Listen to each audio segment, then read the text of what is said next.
നമസ്തേ. ജനം ഡിബേറ്റിലേക്ക് എല്ലാ പ്രിയപ്പെട്ട പ്രേക്ഷകർക്കും സ്വാഗതം. സർവകലാശാലയിലെ ഗവർണറുടെ പരിപാടി അലങ്കോലപ്പെടുത്തിയതിൽ രജിസ്ട്രാർ KS അനിൽകുമാറിനെ സസ്പെൻഡ് ചെയ്ത് വൈസ് ചാൻസലർ മോഹൻ കുന്നുമ്മൽ. അവസാന നിമിഷം ഗവർണർ പങ്കെടുത്ത പരിപാടിയുടെ അനുമതി നിഷേധിച്ചത് ഗുരുതരമായ ചട്ടലംഘനമായി കണക്കാക്കിയാണ് നടപടി എന്നാണ് VC-യുടെ ഉത്തരവിൽ പറയുന്നത്. ജനം ഡിബേറ്റ് പരിശോധിക്കുന്ന ഒടുവിൽ രജിസ്ട്രാർ പുറത്തു. രജിസ്ട്രാറുടെ ഉദ്ദേശം ആർക്കുവേണ്ടിയായിരുന്നു? ഇന്ന് ഈ വിഷയത്തിൽ നമ്മോടൊപ്പം ചേരുന്ന അതിഥികൾ BJP-യുടെ പ്രതിനിധിയായി അഖിൽ രവീന്ദ്രൻ, കോൺഗ്രസിന്റെ പ്രതിനിധിയായ അഡ്വക്കേറ്റ് സേനാപതി വേണു, ഇടത് നിരീക്ഷകൻ അഡ്വക്കേറ്റ് BN ഹസ്കർ, ഒപ്പം കേരള സർവകലാശാല സിൻഡിക്കേറ്റ് അംഗം PS ഗോപകുമാർ എന്നിവരാണ്. അതിഥികൾക്കും പ്രേക്ഷകർക്കും ഒരിക്കൽ കൂടി സ്വാഗതം. ആദ്യം കേരള സർവകലാശാല സിൻഡിക്കേറ്റ് അംഗം ശ്രീ PS ഗോപകുമാറിലേക്കാണ് പോകുന്നത്. VC-യുടെ നിലപാടിനെ ഏറ്റവും ഒടുവിലായി ഇടത് സെനറ്റ് അംഗങ്ങൾ എതിർത്തിരിക്കുകയാണ്. അവരൊരു വെല്ലുവിളി തന്നെ ഉയർത്തിയിട്ടുണ്ട്. നാളെ രജിസ്ട്രാർ യൂണിവേഴ്സിറ്റിയിലേക്ക് എത്തും, സർവകലാശാലയിലെത്തും, അദ്ദേഹത്തിൻ്റെ കസേരയിലിരിക്കും എന്നുള്ള ഒരു വെല്ലുവിളി. നമുക്ക് VC-യുടെ നടപടിയും VC എന്തുകൊണ്ടാണ് ആ നടപടി എടുത്തതും എന്നുള്ളതിലേക്കൊക്കെ വരാം. പക്ഷേ ഇത്തരമൊരു നടപടിയിലേക്ക് കടന്നതിന് ശേഷം എന്തുകൊണ്ടാണ് ഇടത് സെനറ്റ് അംഗങ്ങൾ ഇത്തരത്തിലുള്ള ഒരു വെല്ലുവിളി നടത്തിയിരിക്കുന്നത്? അതിന് ഏതെങ്കിലും രീതിയിലുള്ള നിയമ പ്രാധാന്യമുണ്ടോ? അല്ല, ഇടത് സിൻഡിക്കേറ്റ് അംഗങ്ങളുടെ ഇത്തരമൊരു വെല്ലുവിളി സ്വാഭാവികമാണ്. കാരണം ഇക്കഴിഞ്ഞ 25-ാം തീയതി കേരള സർവകലാശാലയുടെ സെനറ്റ് ഹാളിലുണ്ടായ സംഭവ വികാസങ്ങൾക്ക് പൂർണ്ണമായും ഉത്തരവാദിത്വം ഒരു വിഭാഗം ഇടത് സിൻഡിക്കേറ്റ് അംഗങ്ങൾക്കാണെന്ന് ആദ്യം മുതലേ ഞങ്ങൾക്ക് ബോധ്യപ്പെട്ടതാണ്. ആ കാര്യം ഞങ്ങൾ പുറത്ത് മാധ്യമങ്ങൾ കൂടി അതുപോലെ തന്നെ പുറത്ത് പറയുകയും ചെയ്തിട്ടുള്ളതാണ്. ഇപ്പൊ ഇവിടെ ഇരയാകപ്പെടുകയായിരുന്നു ബഹുമാനപ്പെട്ട രജിസ്ട്രാർ എന്ന് വേണം പറയാൻ. അദ്ദേഹം ഇടത് സിൻഡിക്കേറ്റ് അംഗങ്ങളുടെ സാന്നിധ്യത്തിൽ നടന്ന ഒരു ഗൂഢാലോചനയിൽ ഇദ്ദേഹത്തെ ചാപ്പകുത്തി ആ പരിപാടി അലങ്കോലപ്പെടുത്താൻ സെനറ്റ് ഹാളിലേക്ക് അയക്കുകയായിരുന്നു എന്നുള്ളതാണ് ഞങ്ങളുടെ നിരീക്ഷണം. രജിസ്ട്രാർ സ്വന്തം നിലയില് ചാൻസലർ കൂടിയായ സംസ്ഥാനത്തിന്റെ ഭരണാധികാരി കൂടിയായിട്ടുള്ള ബഹുമാനപ്പെട്ട ഗവർണറുടെ പരിപാടി ഇത്തരത്തിൽ അട്ടിമറിക്കാനും ഗവർണർക്ക് സുരക്ഷാ വീഴ്ച ഉണ്ടാക്കുന്ന തരത്തിൽ ഇടപെടാനും സ്വമേധയാ അദ്ദേഹം ഒരു കാരണവശാലും ധൈര്യപ്പെടില്ല. അപ്പോൾ സ്വാഭാവികമായിട്ടും അദ്ദേഹത്തിന് ഇടത് സിൻഡിക്കേറ്റങ്ങൾ ഈ തരത്തിൽ നിർദ്ദേശം കൊടുക്കുകയും അവരുമായി ചേർന്നൊരു ഗൂഢാലോചന നടത്തിയതിന്റെ അടിസ്ഥാനത്തിലാണ് അദ്ദേഹം അന്ന് ഈ തരത്തിൽ ഇടപെട്ടത്. അപ്പോൾ അങ്ങനെ അവരുടെ ഗൂഢാലോചനയുടെ ഭാഗമായി നിർദ്ദേശാനുസരണം പ്രവർത്തിച്ച രജിസ്ട്രാർക്ക് സുരക്ഷാ കവചം ഒരുക്കുക എന്നുള്ളത് ഇടത് സിൻഡിക്കേറ്റ് അംഗങ്ങളുടെ ഒരു ബാധ്യതയാണ്. അപ്പോ ആ ബാധ്യത നിറവേറ്റുന്നതിന്റെ ഭാഗമായിട്ടാണ് ഈ തരത്തിലൊരു അവർ പ്രതീക്ഷിക്കുന്ന തരത്തിലൊരു സുരക്ഷാ കവചം ഒരുക്കി അദ്ദേഹത്തെ പ്രൊട്ടക്ട് ചെയ്യാമെന്ന് ആഗ്രഹിക്കുന്നത്. അത്തരത്തിൽ ആഗ്രഹിക്കുന്നതിന് ആർക്കും തെറ്റില്ല. സർവകലാശാലയുടെ ചട്ടപ്രകാരവും നിലവിലുള്ള സ്റ്റാറ്റ്യൂട്ട് പ്രകാരവുമാണ് VC-ക്കുള്ള അധികാരം ഉപയോഗപ്പെടുത്തിക്കൊണ്ടാണ് അദ്ദേഹം ഈ തരത്തിലൊരു സസ്പെൻഷൻ പുറപ്പെടുവിച്ചിട്ടുള്ളത്. അത് വെല്ലുവിളിക്കുക എന്ന് പറയുമ്പോൾ നിയമത്തെ വെല്ലുവിളിക്കുന്നതിന് തുല്യമാണ്. അപ്പോൾ നമുക്ക് ജനാധിപത്യ സമ്പ്രദായത്തിൽ ഓരോ പൊസിഷനിൽ ഇരിക്കുന്ന ആളുകൾക്ക് അതിൻ്റെതായ അധികാരങ്ങളുണ്ട്. ആ അധികാരങ്ങൾ പ്രയോഗിച്ച് ഓരോ നടപടി എടുക്കുന്ന സമയത്ത് ഞങ്ങൾക്ക് ഇതൊന്നും ബാധകമല്ല, ഞങ്ങൾ പഴയതുപോലൊക്കെ തന്നെ പെരുമാറും എന്ന് പറയുന്നത് ജനാധിപത്യത്തോടുള്ള അട്ടിമറിയാണ്, സർവകലാശാല നിയമങ്ങളോടുള്ള വെല്ലുവിളിയാണ്. അങ്ങനെയാണ് എനിക്ക് അതിനെ പ്രാഥമികമായിട്ട് കാണാൻ കഴിയുക. ശരി, ശ്രീ അഖിൽ രവീന്ദ്രൻ, ഇവിടെ രജിസ്ട്രാർ ഏതെങ്കിലും ഒരു രാഷ്ട്രീയ പ്രസ്ഥാനത്തിൻ്റെ ചട്ടുകമായി മാറുന്ന കാഴ്ചയാണോ നമുക്ക് അന്നേ ദിവസം കാണാൻ കഴിഞ്ഞത്? കാരണം അദ്ദേഹത്തിൻ്റെ പ്രവൃത്തികൾ എന്തായിരുന്നു എന്നുള്ളത് പൊതുസമൂഹത്തിന് നല്ല നിശ്ചയമുള്ള കാര്യമാണ്. ഗവർണർ പങ്കെടുക്കുന്ന പരിപാടി അതിൻ്റെ അവസാന നിമിഷം റദ്ദാക്കിക്കൊണ്ടുള്ള മെയിൽ അയക്കുന്നു.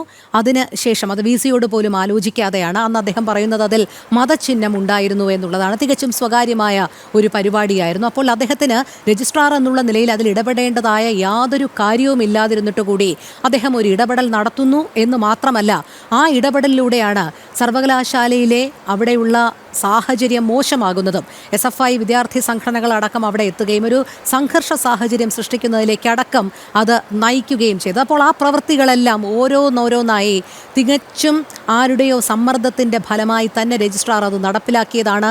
ബോധപൂർവമായൊരു നീക്കമായിരുന്നു എന്ന് തന്നെയല്ലേ മനസ്സിലാക്കേണ്ടത്?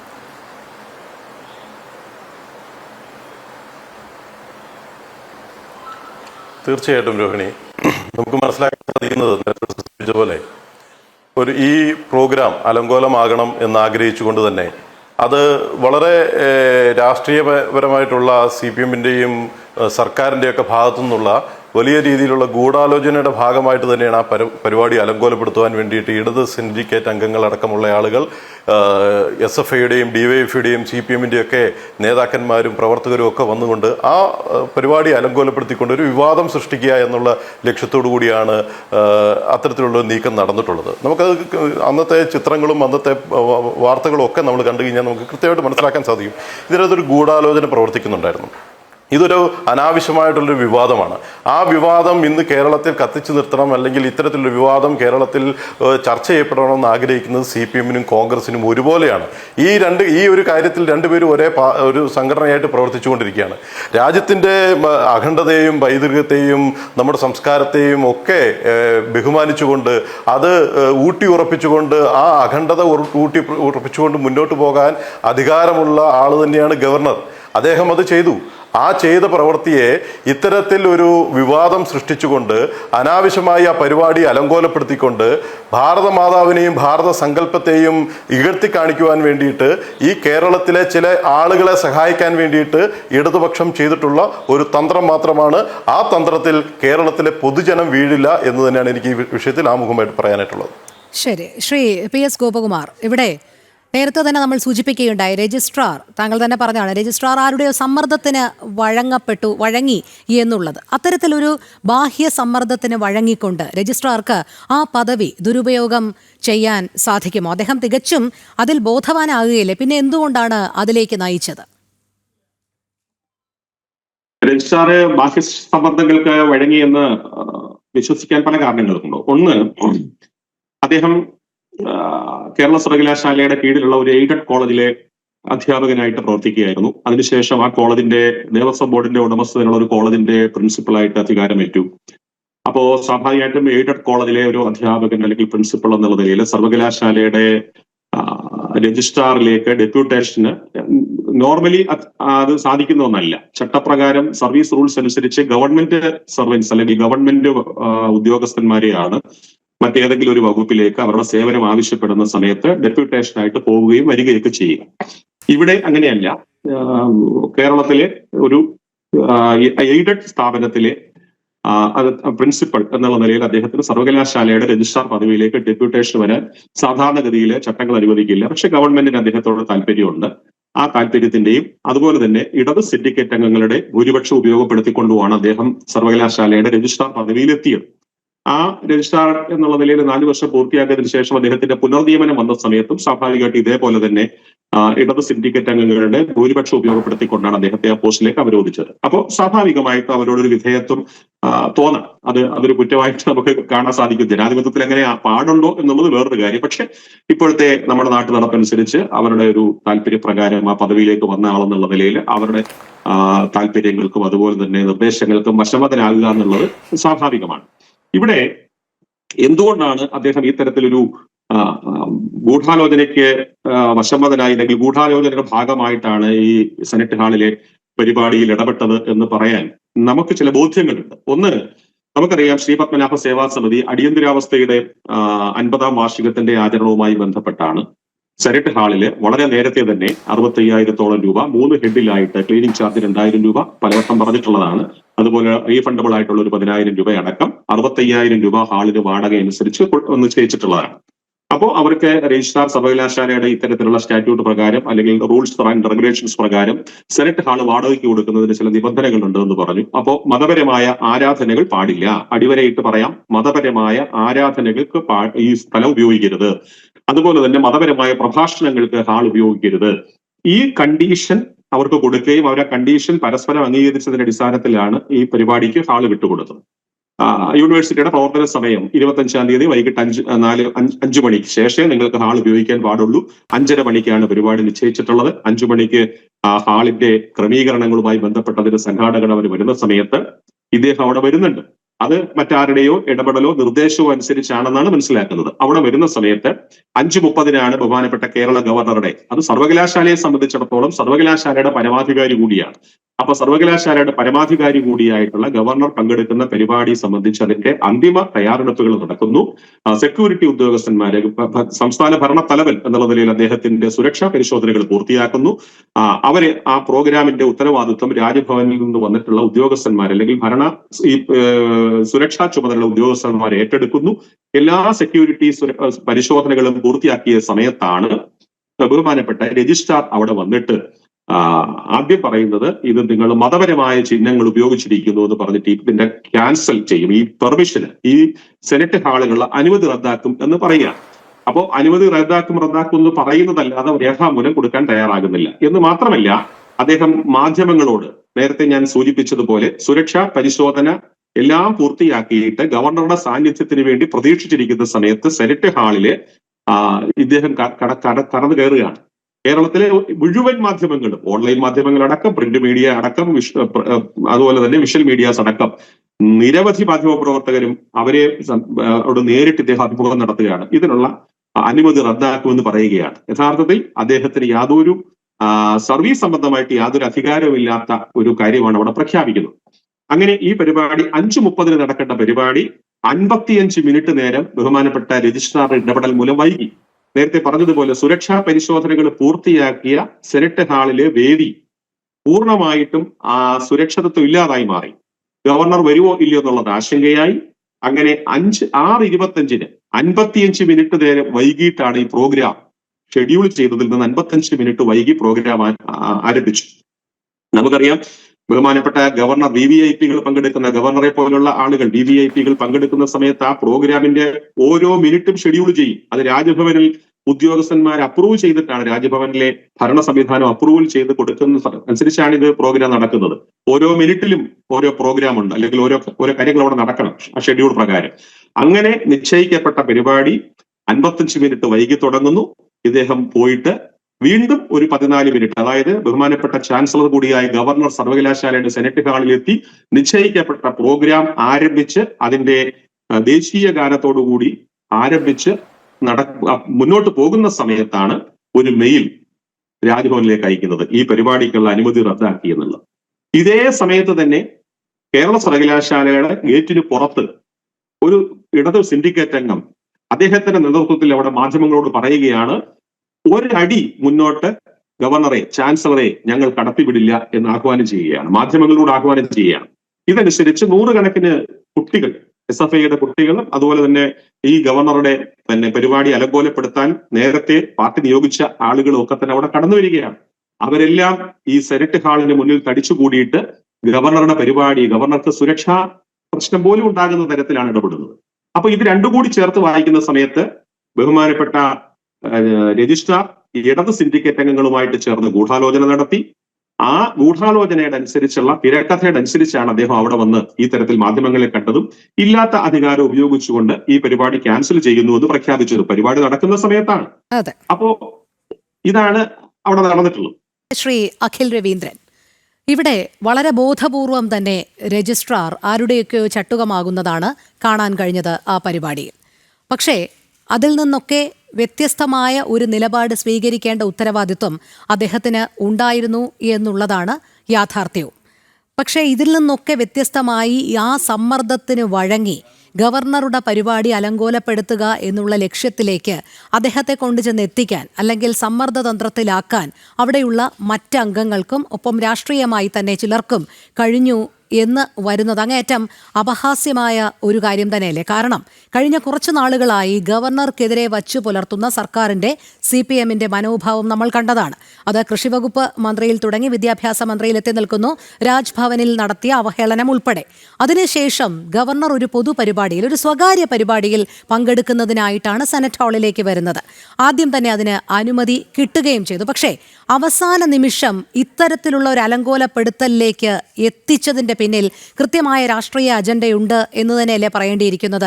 രജിസ്ട്രാറെ അതിന് ചട്ടുകമാക്കിയെങ്കിൽ പോലും ഇത്തരത്തിൽ ഗവർണർ പങ്കെടുക്കുന്ന പരിപാടികളിൽ ഉടനീളം ഇങ്ങനെ ഒരു സംഘർഷ സാഹചര്യം അല്ലെങ്കിൽ അരക്ഷിതാവസ്ഥ ഉണ്ടാക്കുക എന്നുള്ള ഒരു ലക്ഷ്യം ഇതിനു പിന്നിൽ വളരെ ആസൂത്രിതമായി തന്നെ ഉണ്ടായിരുന്നതല്ലേ?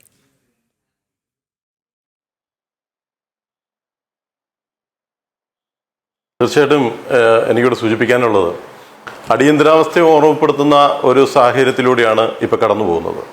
നമുക്കറിയാം, അടിയന്തരാവസ്ഥ കാലത്ത് ശ്രീമതി ഇന്ദിരാഗാന്ധിയുടെ കരിനിയമം ഈ രാജ്യത്ത് പ്രഖ്യാപിച്ചപ്പോൾ എന്ത് ചിന്തിക്കണം, എന്ത് ചെയ്യണം, എന്ത് പ്രവർത്തിക്കണം, എങ്ങനെ ഒരു പൗരൻ പോണം എന്നതിനെ സംബന്ധിച്ച് വളരെ ഗുരുതരമായിട്ടുള്ള നിയമങ്ങൾ കൊണ്ടുവന്ന് രാജ്യത്ത് സ്വാതന്ത്ര്യത്തിൽ നിന്നിരുന്ന ഭാരതത്തിൽ ആ ഭാരതത്തിൽ നിന്ന് സ്വാതന്ത്ര്യം ലഭിക്കാൻ വേണ്ടിയിട്ട് ഇന്നാട്ടിലെ ജനങ്ങൾ ഒരുപാട് കഷ്ടതകൾ അനുഭവിച്ചിട്ടുള്ള സാഹചര്യം നമ്മുടെ മുമ്പിലുണ്ട്. എന്ന് പറഞ്ഞ പോലെ ഒരു അടിയന്തരാവസ്ഥ, അപ്രഖ്യാപിത അടിയന്തരാവസ്ഥയാണ് പിണറായി വിജയൻ സർക്കാർ ഈ കേരളത്തിൽ കൊണ്ടുവരാൻ ശ്രമിക്കുന്നത്. എങ്ങനെയാണ് ചിന്തിക്കേണ്ടത്, എങ്ങനെയാണ് പ്രവർത്തിക്കേണ്ടത്? അവർക്കിഷ്ടമില്ലാത്തതൊന്നും ഞങ്ങൾക്ക് താല്പര്യമില്ല. അവർക്കിഷ്ടമില്ലാത്തത് പ്രവർത്തിച്ചു കഴിഞ്ഞാൽ അതിനെതിരെ ഇത്തരത്തിലുള്ള നിറുകെട്ട രാഷ്ട്രീയം കളിച്ചുകൊണ്ട് ഗവർണർക്കെതിരെയാണെങ്കിലും മറ്റ് രാഷ്ട്രീയ പാർട്ടികൾക്കെതിരെയാണെങ്കിലും നിയമ സംഹിതകൾക്കെതിരെയാണെങ്കിലും നമ്മുടെ രാജ്യത്തെടുക്കുന്ന നിലപാടുകൾക്കെതിരാണെങ്കിലും അത്തരത്തിലുള്ള നീക്കങ്ങളുമായിട്ടാണ് ഇടതുപക്ഷ സർക്കാർ മുന്നോട്ട് പോകുന്നത്. ഇവരൊരു കാലത്തും ഭാരതത്തിന്റെ സംസ്കാരത്തെയോ ഭാരതത്തിന്റെ പൈതൃകങ്ങളെയോ ഒന്നും അംഗീകരിച്ചിട്ടില്ല. അംഗീകരിച്ചൊരു രാഷ്ട്രീയ ചരിത്രം കമ്മ്യൂണിസ്റ്റ് പാർട്ടിക്ക് ഇല്ല. നമുക്കറിയാം, രാജ്യത്തെ വിഭജിക്കാൻ വേണ്ടിയിട്ട് എത്രത്തോളം വിഭജിക്കാമോ അത്രത്തോളം വിഭജിക്കണമെന്ന കാഴ്ചപ്പാടുമായിട്ട് പോയിട്ടുള്ളതാണ് കമ്മ്യൂണിസ്റ്റ് പ്രസ്ഥാനം. ഇന്ന് രാജ്യത്ത് നമ്മുടെ നാട്ടിലെ ജനങ്ങൾക്ക് നമ്മുടെ പാരമ്പര്യത്തെയും സംസ്കാരത്തെയും നമ്മുടെ മിത്തുകളെയും ഒക്കെ അംഗീകരിച്ചുകൊണ്ടാണ്, ഭരണഘടനയെ മാത്രം അംഗീകരിച്ചുകൊണ്ടല്ല, ഭരണഘടനയെ അംഗീകരിക്കുന്നതിനോടൊപ്പം തന്നെ, ഭരണഘടനയെ ഹൃദയത്തോട് ചേർക്കുന്നതിനോടൊപ്പം തന്നെ നമ്മുടെ സംസ്കാരത്തെയും നമ്മുടെ പൈതൃകത്തെയും ഭാരതമാതാ സങ്കല്പത്തെയും ഒക്കെ ഊട്ടി ഉറപ്പിച്ചുകൊണ്ട് അത് പൊതുസമൂഹത്തിലേക്കും വരുന്ന തലമുറയിലേക്കും പകർന്നു കൊടുത്തുകൊണ്ടാണ് ഒരു സമൂഹം ജീവിച്ചു പോകുന്നത്. കോടാനുകോടി ജനങ്ങൾ അംഗീകരിക്കുകയും ബഹുമാനിക്കുകയും ആരാധിക്കുകയും ചെയ്യുന്നിട്ടുള്ള ഭാരതമാതാവിന്റെ അല്ലെങ്കിൽ ഭാരതമാതാ സങ്കല്പത്തെയാണ് ഈ ഇടതുപക്ഷവും കോൺഗ്രസും ഒരുപോലെ ഭയക്കുന്നത്. നമ്മൾ നിലമ്പൂർ ഇലക്ഷനിൽ കണ്ടു, ഇവർ മത്സരിക്കുകയായിരുന്നു. എന്തിനു വേണ്ടിയിട്ടാണ്? മതമൗലികവാദികളോടും അല്ലെങ്കിൽ മത തീവ്രവാദ സംഘടനകളെയും ചേർത്ത് പിടിക്കുവാൻ വേണ്ടിയിട്ടുള്ള ഗൂഢമായിട്ടുള്ളൊരു ലക്ഷ്യം ഇവരുടെ ഭാഗത്തുണ്ടായിട്ടുണ്ട്. ജമാഅത്തെ ഇസ്ലാമിയെ താലോലിക്കാൻ കോൺഗ്രസും PDPയെ ചേർത്ത് വെക്കാൻ CPM കാണിച്ചിട്ടുള്ള സാഹചര്യം നമ്മുടെ മുമ്പിലുണ്ട്. അപ്പോൾ ഇത്തരത്തിൽ ഭാരതമാതാ സങ്കല്പത്തിനെതിരെ നിന്നുകൊണ്ട് അല്ലെങ്കിൽ ഭാരതമാതാ ചിത്രം വെച്ചതിന്റെ പേരിൽ ഇത്തരത്തിലുള്ള വിവാദങ്ങൾ സൃഷ്ടിക്കുന്നത് മത തീവ്രവാദ സംഘടനകളെ സഹായിക്കാൻ വേണ്ടിയിട്ടാണ്, അവരെ പ്രീണിപ്പിക്കുവാൻ വേണ്ടിയിട്ടും അവരുടെ വോട്ട് ബാങ്ക് ലക്ഷ്യം വെച്ചുകൊണ്ടുമാണ് ഗവർണർക്കെതിരെ എന്ന പേരിൽ ഇത്തരത്തിലുള്ള നിഗൂഢമായിട്ടുള്ള ഈ ലക്ഷ്യങ്ങൾ നടപ്പിലാക്കാൻ ഇടതുപക്ഷവും കോൺഗ്രസും. അഖിൽ രവീന്ദ്രൻ, അതുമാത്രമല്ല VC ഇതിന്മേലൊരു വിശദീകരണം തേടിയിരുന്നു. അപ്പോൾ എന്താണ് ആ മതചിഹ്നം എന്നുള്ളതിൽ ഒരു വിശദീകരണം നൽകാൻ രജിസ്ട്രാർക്ക് കഴിഞ്ഞിട്ടില്ല എന്നുള്ളത് കൂടി അതിൽ പരിശോധിക്കേണ്ടതാണ് നമുക്ക്. കാരണം കൃത്യമായി മതചിഹ്നം ഉപയോഗിച്ചതിന്റെ പേരിലാണ് ഇത്തരത്തിൽ ഈ പരിപാടി റദ്ദാക്കുന്നത് എന്നുള്ള അവകാശവാദം ഉന്നയിച്ച രജിസ്ട്രാർക്ക് പക്ഷേ VCയുടെ റിപ്പോർട്ടിൽ അതിനൊരു വിശദീകരണം നൽകാൻ കഴിഞ്ഞിട്ടില്ല. എന്തു മതചിഹ്നമാണ്, ആരുടെ മതചിഹ്നമാണ് എന്ന് നൽകാൻ കഴിഞ്ഞിട്ടില്ല എന്നുള്ളതാണ്.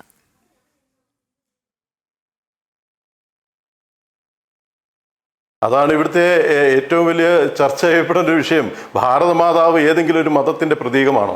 ഈ ഭാരതമാതാ സങ്കല്പം അല്ലെങ്കിൽ ഭാരതമാതാവ് എന്ന് പറയുന്നത് ഈ ഭാരതത്തിലെ മുഴുവൻ ദേശസ്നേഹികളുടെയും മുമ്പിൽ അതൊരു പ്രതീകമായിട്ട് നിലനിൽക്കുന്നതാണ്. കാലങ്ങളായിട്ട്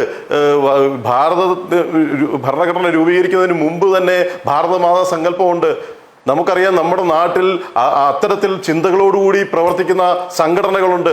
ഇന്നാട്ടിലെ യുവാക്കൾ ഭാരതമാതാവിനെയും ഭാരതത്തെയും ഹൃദയത്തോട് ചേർത്ത് വെക്കുന്ന ആളുകളാണ്. അത് ഏതെങ്കിലും ഒരു മതവിഭാഗത്തിന്റെ അല്ല, ഹിന്ദു മതത്തിന്റെയോ അല്ലെങ്കിൽ ഏതെങ്കിലും ഒരു സംഘടനയുടെയോ ചിഹ്നമായിട്ട് ഇതിനെ വ്യാഖ്യാനിക്കാൻ ശ്രമിക്കുന്നത് CPMന്റെയും കോൺഗ്രസിന്റെയും ഞാൻ നേരത്തെ സൂചിപ്പിച്ച പ്രീണന രാഷ്ട്രീയത്തിന്റെ ഭാഗമാണ്. അത് ചില മത തീവ്രവാദ സംഘടനകളെ സഹായിക്കാൻ വേണ്ടിയിട്ടാണ്, അവരെ പ്രീണിപ്പിക്കാൻ വേണ്ടിയിട്ടാണ്. വരുന്ന നിയമസഭാ തെരഞ്ഞെടുപ്പിലും അതിന് മുമ്പ് നടക്കാൻ പോകുന്ന തദ്ദേശ ഭരണ തെരഞ്ഞെടുപ്പിലും വോട്ട് ബാങ്ക് ലക്ഷ്യം വെച്ചുകൊണ്ട് അവരെ പ്രീതിപ്പെടുത്തുവാൻ വേണ്ടി, അവരെ സഹായിക്കാൻ വേണ്ടിയിട്ടുള്ള നിലപാടുമായിട്ടാണ് ഇത്തരത്തിൽ മതചിഹ്നം ഉപയോഗിച്ചു എന്ന തെറ്റായ പ്രചരണം ഇതിനകത്ത് അഴിച്ചുവിടാൻ CPMും കോൺഗ്രസും ശ്രമിക്കുന്നത്. അതെ, ശ്രീ PS ഗോപകുമാർ, നിലവിൽ VCയുടെ സസ്പെൻഷനോട് ഇടത് സെനറ്റ് അംഗങ്ങൾ പ്രതികരിച്ചത് ഇത് വെറും കീറക്കടലാസായിട്ടാണ് തങ്ങൾ കാണുന്നത്, ഇതിനെ ചവറ്റുകൊട്ടയിലിടും, നാളെ കാണിച്ചു തരാം എന്നുള്ള രീതിയിലാണ്. അതായത് പരസ്യമായ ഭീഷണിയും വെല്ലുവിളിയുമാണ് മുഴക്കുന്നത്. ഇവിടെ VC പ്രഥമ ദൃഷ്ട്യാ ഇത്തരത്തിൽ ഇതിലൊരു പിശകുണ്ട് എന്ന് മനസ്സിലാക്കിയിട്ടാണല്ലോ സസ്പെൻഷൻ ഓർഡർ ഉത്തരവിടുന്നത്. അപ്പോൾ അതിന്മേലൊരു വെല്ലുവിളി നടത്തുന്നത് ഇടത് സെനറ്റ് അംഗങ്ങൾ സ്വാഭാവികമായും ചെയ്യുന്ന ഒരു പ്രവൃത്തിയാണ്. പക്ഷേ അങ്ങനെ ചെയ്യുമ്പോൾ നിയമപരമായി ഇത് ഏതു വശത്തേക്കാകും പോവുക? നാളെ രജിസ്ട്രാർ വന്നു കഴിയുകയാണെങ്കിൽ കായികമായ ഒരു പക്ഷേ അദ്ദേഹത്തിന്റെ സീറ്റിലേക്ക് കൊണ്ടുചെല്ലാൻ ഈ ഇടത് സെനറ്റ് അംഗങ്ങൾ തയ്യാറാകുമോ? അങ്ങനെ ഒരു നിയമ പ്രശ്നത്തിലേക്ക് ഇത് കൂടുതൽ കാര്യങ്ങൾ ചെന്നെത്തുമോ? എന്താണ് അങ്ങേക്ക് അതുമായി ബന്ധപ്പെട്ട് പറയാനുള്ളത്? ഇടത് സിൻഡിക്കേറ്റ് അംഗങ്ങൾ ഇത്തരത്തിൽ ആവർത്തിച്ച് വെല്ലുവിളി നടത്തുന്നത് നമ്മൾ പലവട്ടം കണ്ടിട്ടുണ്ട്. ഇപ്പോ ഇതിന്റെ ഈ നമ്മൾ ചർച്ച ചെയ്യുന്ന വിഷയത്തിന്റെ തുടക്കം തന്നെ 25-ാം തീയതി ബഹുമാനപ്പെട്ട ഗവർണർ വരുന്നതിന് തൊട്ട് മുമ്പ് സെനറ്റ് ഹാളിന്റെ വേദിയില് രജിസ്ട്രാർ ഇത്തരത്തില് ഇടപെട്ടുകൊണ്ടിരിക്കുന്ന സമയത്ത് ഞാൻ നേരത്തെ സൂചിപ്പിച്ചതുപോലെ ഗേറ്റിന് പുറത്ത് ഇടത് സിൻഡിക്കേറ്റ് അംഗങ്ങൾ അതിശക്തമായ വെല്ലുവിളിയാണ് നടത്തിക്കൊണ്ടിരുന്നത്. ഒരടി ഈ ഗേറ്റിനുള്ളിലേക്ക് ചാൻസലറെ കടത്തിവിടില്ല എന്നവര് ആവർത്തിച്ച് വെല്ലുവിളിച്ചിരുന്നു. അപ്പോ ആ വെല്ലുവിളി എന്തായെന്ന് നമ്മൾ കണ്ടതാണ്. അതേപോലെ തന്നെ കഴിഞ്ഞ ആരിഫ് മുഹമ്മദ് ഖാൻ സാർ ഗവർണറായിരിക്കുന്ന സമയത്ത് അദ്ദേഹത്തിന്റെ അധികാരം ഉപയോഗിച്ച് ചില സെനറ്റ് അംഗങ്ങളെ സർവകലാശാലയിലേക്ക് നോമിനേറ്റ് ചെയ്യുകയുണ്ടായി. ഞാനടക്കമുള്ള സെനറ്റ് അംഗങ്ങളെ നോമിനേറ്റ് ചെയ്യുകയുണ്ടായി. അതേപോലെ കോഴിക്കോട് സർവകലാശാല, കാലിക്കറ്റ് സർവകലാശാലയിലേക്കും ഇത്തരത്തിൽ ചില ആളുകളെ സർവകലാശാലയുടെ സെനറ്റിലേക്ക് നിർദ്ദേശം ചെയ്യുകയുണ്ടായി. അപ്പോ അവിടെയും ഇടത് സിൻഡിക്കേറ്റ് അംഗങ്ങളും അവിടുത്തെ ഇടതുപക്ഷ പാർട്ടി നേരിട്ടും പറഞ്ഞിട്ടുള്ളത് ഈ സർവകലാശാലയ്ക്കുള്ളിലേക്ക് ഈ അംഗങ്ങളെ ഞങ്ങൾ കടത്തില്ല എന്നവിടെ പ്രഖ്യാപിച്ചിട്ട് ഒരു യോഗത്തിൽ നിന്ന് അവരെ മാറ്റി നിർത്തുകയും ചെയ്തു. അവർക്ക് പോലീസ് പ്രൊട്ടക്ഷൻ ഉണ്ടായിട്ടുകൂടി മൃഗീയമായ CPM-ന്റെ സ്വാധീനവും ആൾബലവും അതുപോലെ ഒക്കെ ഉപയോഗിച്ചുകൊണ്ട് ഭരണ സംവിധാനത്തെ പോലീസിനെ ദുരുപയോഗം ചെയ്തുകൊണ്ട് അവർക്ക് അങ്ങോട്ട് കയറാൻ സാധിച്ചില്ല. അതേ തന്ത്രം തന്നെ കേരള സർവകലാശാലയുടെ പ്രഥമ സെനറ്റ് യോഗത്തിലേക്ക് നിലവിൽ ഞാൻ അടക്കമുള്ള സിൻഡിക്കേറ്റ് അംഗങ്ങളെ ബഹുമാനപ്പെട്ട ചാൻസലർ നോമിനേറ്റ് ചെയ്ത സെനറ്റ് അംഗങ്ങളെ അവിടെ കടത്തില്ല എന്ന് പ്രഖ്യാപിക്കുകയുണ്ടായി. ആ പ്രഖ്യാപനം എവിടെ പോയെന്ന് നമുക്കറിയാം. അപ്പൊ അവരുടെ പ്രഖ്യാപനമൊക്കെ നടത്തും. എന്നാൽ ചില കാര്യങ്ങൾ അവർക്ക് ചെയ്യാൻ സാധിക്കുകയും ചെയ്യും. ഇപ്പോ ഏതാനും മാസങ്ങൾക്ക് മുമ്പ് കേരള സർവകലാശാലയുടെ സെനറ്റ് ഹൗസ് അവിടെ ആ ക്യാമ്പസിൽ കുടില് കെട്ടി അവർ സമരം ചെയ്തു. ബഹുമാനപ്പെട്ട ചാൻസലറെ ഇതിനുള്ളിലേക്ക് കടത്തില്ല എന്ന് പറഞ്ഞിട്ട്. അവസാനം അത് ഒരു ചർച്ചയാകുകയും ബഹുമാനപ്പെട്ട ചാൻസലർ നേരിട്ട് ഇടപെട്ടിട്ട് അത് പറയേണ്ട രീതിയിൽ പറഞ്ഞപ്പോൾ ആ കുടില് പൊളിച്ചുകൊണ്ട് പോയ സാഹചര്യമൊക്കെ ഉണ്ടായി. അപ്പോൾ ഇവരുടെ ഭീഷണികളും വെല്ലുവിളികളും ഒക്കെ നമ്മൾ ആവർത്തിച്ച് കാണുന്നുണ്ട്. അത് ആ നടക്കാത്ത കാര്യങ്ങളിൽ വെല്ലുവിളിച്ച് തോറ്റ് പിന്മാറുന്ന കാഴ്ചയും കേരളം കണ്ടുകൊണ്ടിരിക്കുക. അപ്പൊ സ്വാഭാവികമായിട്ടും ഈ വെല്ലുവിളിക്കും അതിന് വലിയ വിലയുള്ളതായിട്ടൊന്നും ഞാൻ കരുതുന്നില്ല. എനിക്ക് തോന്നുന്നത് സിൻഡിക്കേറ്റ് യോഗം ചേരുന്ന സമയത്ത് സിൻഡിക്കേറ്റ് അംഗങ്ങൾക്കാണ് പരമാധികാരം. സർവകലാശാലയുടെ പരമാധികാരം സിൻഡിക്കേറ്റിൽ നിക്ഷിപ്തമാണ്. ഞാൻ അടക്കമുള്ള സിൻഡിക്കേറ്റ്, ഞാൻ എല്ലാവരും കൂടി ചേരുമ്പോഴാണ് സിൻഡിക്കേറ്റ് എന്ന് പറയുന്നത്. അതിൽ ഭൂരിപക്ഷം ഉപയോഗപ്പെടുത്തിക്കൊണ്ടാണ് പല തീരുമാനം അവർ എടുക്കുന്നത്. ആ തീരുമാനം ബഹുമാനപ്പെട്ട ചാൻസലർ റദ്ദ് ചെയ്ത അനുഭവമുണ്ട്. നമുക്ക് അത് അടുത്ത ഘട്ടത്തിൽ ചർച്ച ചെയ്യാം. അപ്പോ സിൻഡിക്കേറ്റിനുള്ള അധികാരമാണ് രജിസ്ട്രാറെ നിയമിക്കുന്നത് എന്നുള്ളത് ഒരു സത്യമാണ്, പരമാർത്ഥമാണ്. ആ പരമാർത്ഥം നിലനിൽക്കുമ്പോൾ തന്നെ സിൻഡിക്കേറ്റ് യോഗം ചേരാത്ത സമയത്ത് സിൻഡിക്കേറ്റിന്റെ അധികാരം ബഹുമാനപ്പെട്ട വൈസ് ചാൻസലർ നിക്ഷിപ്തമാണ്.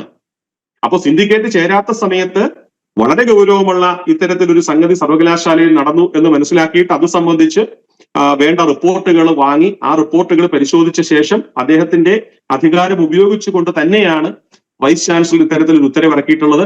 അത് സിൻഡിക്കേറ്റ് അംഗങ്ങൾ പുറത്തുനിന്ന് വെല്ലുവിളിച്ചാൽ ആ വെല്ലുവിളിക്ക് വലിയ പ്രാധാന്യമൊന്നുമില്ല. സിൻഡിക്കേറ്റിൽ റിപ്പോർട്ട് ചെയ്ത് സിൻഡിക്കേറ്റിനെതിരെ എതിരഭിപ്രായം ഉണ്ടെങ്കിൽ രേഖപ്പെടുത്താം.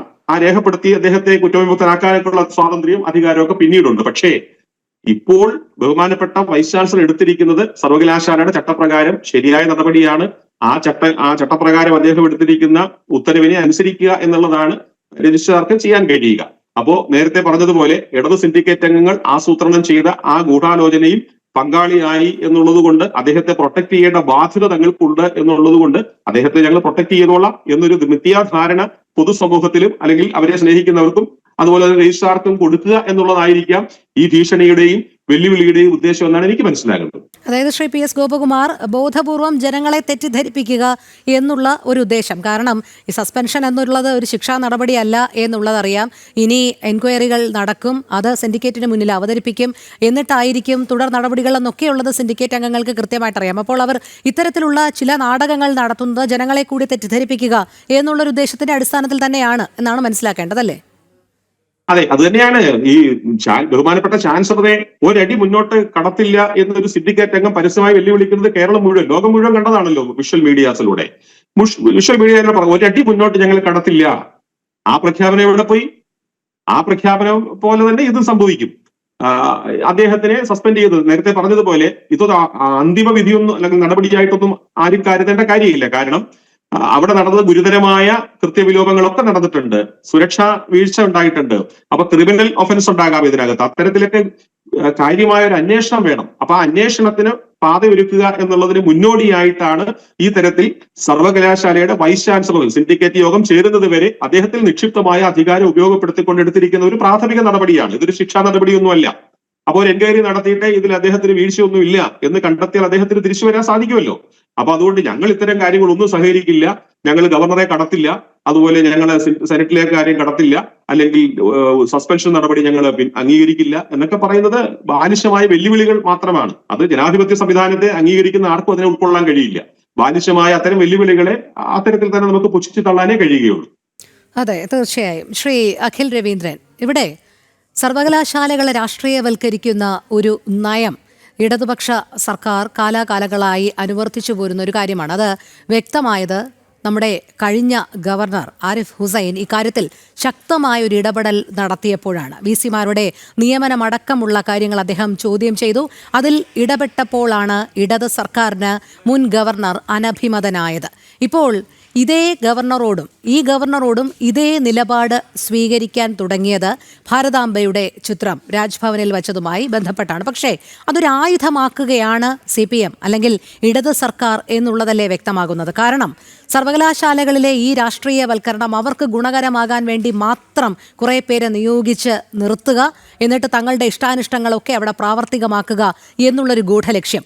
അത് മുൻ ഗവർണറും ഇപ്പോഴത്തെ ഗവർണറും അതിനെതിരെ ശക്തമായ നിലപാട് സ്വീകരിക്കുമെന്നുള്ള ബോധ്യത്തിന്റെ അടിസ്ഥാനത്തിൽ ചില തുറുപ്പുചീട്ടുകളൊക്കെ ഇറക്കി എങ്ങനെയും ഗവർണർക്കെതിരെ ഒരു കോലാഹലം ഉണ്ടാക്കി ഇങ്ങനെ പൊതുസമൂഹത്തിൽ ഗവർണറെ ഒരു വില്ലനായി ചിത്രീകരിച്ച് നിർത്തിക്കൊണ്ടു പോകാനുള്ള ഒരു കുതന്ത്രം മാത്രമല്ലേ ഇടത് സർക്കാർ ഇപ്പോൾ വച്ചുപയറ്റുന്നത്?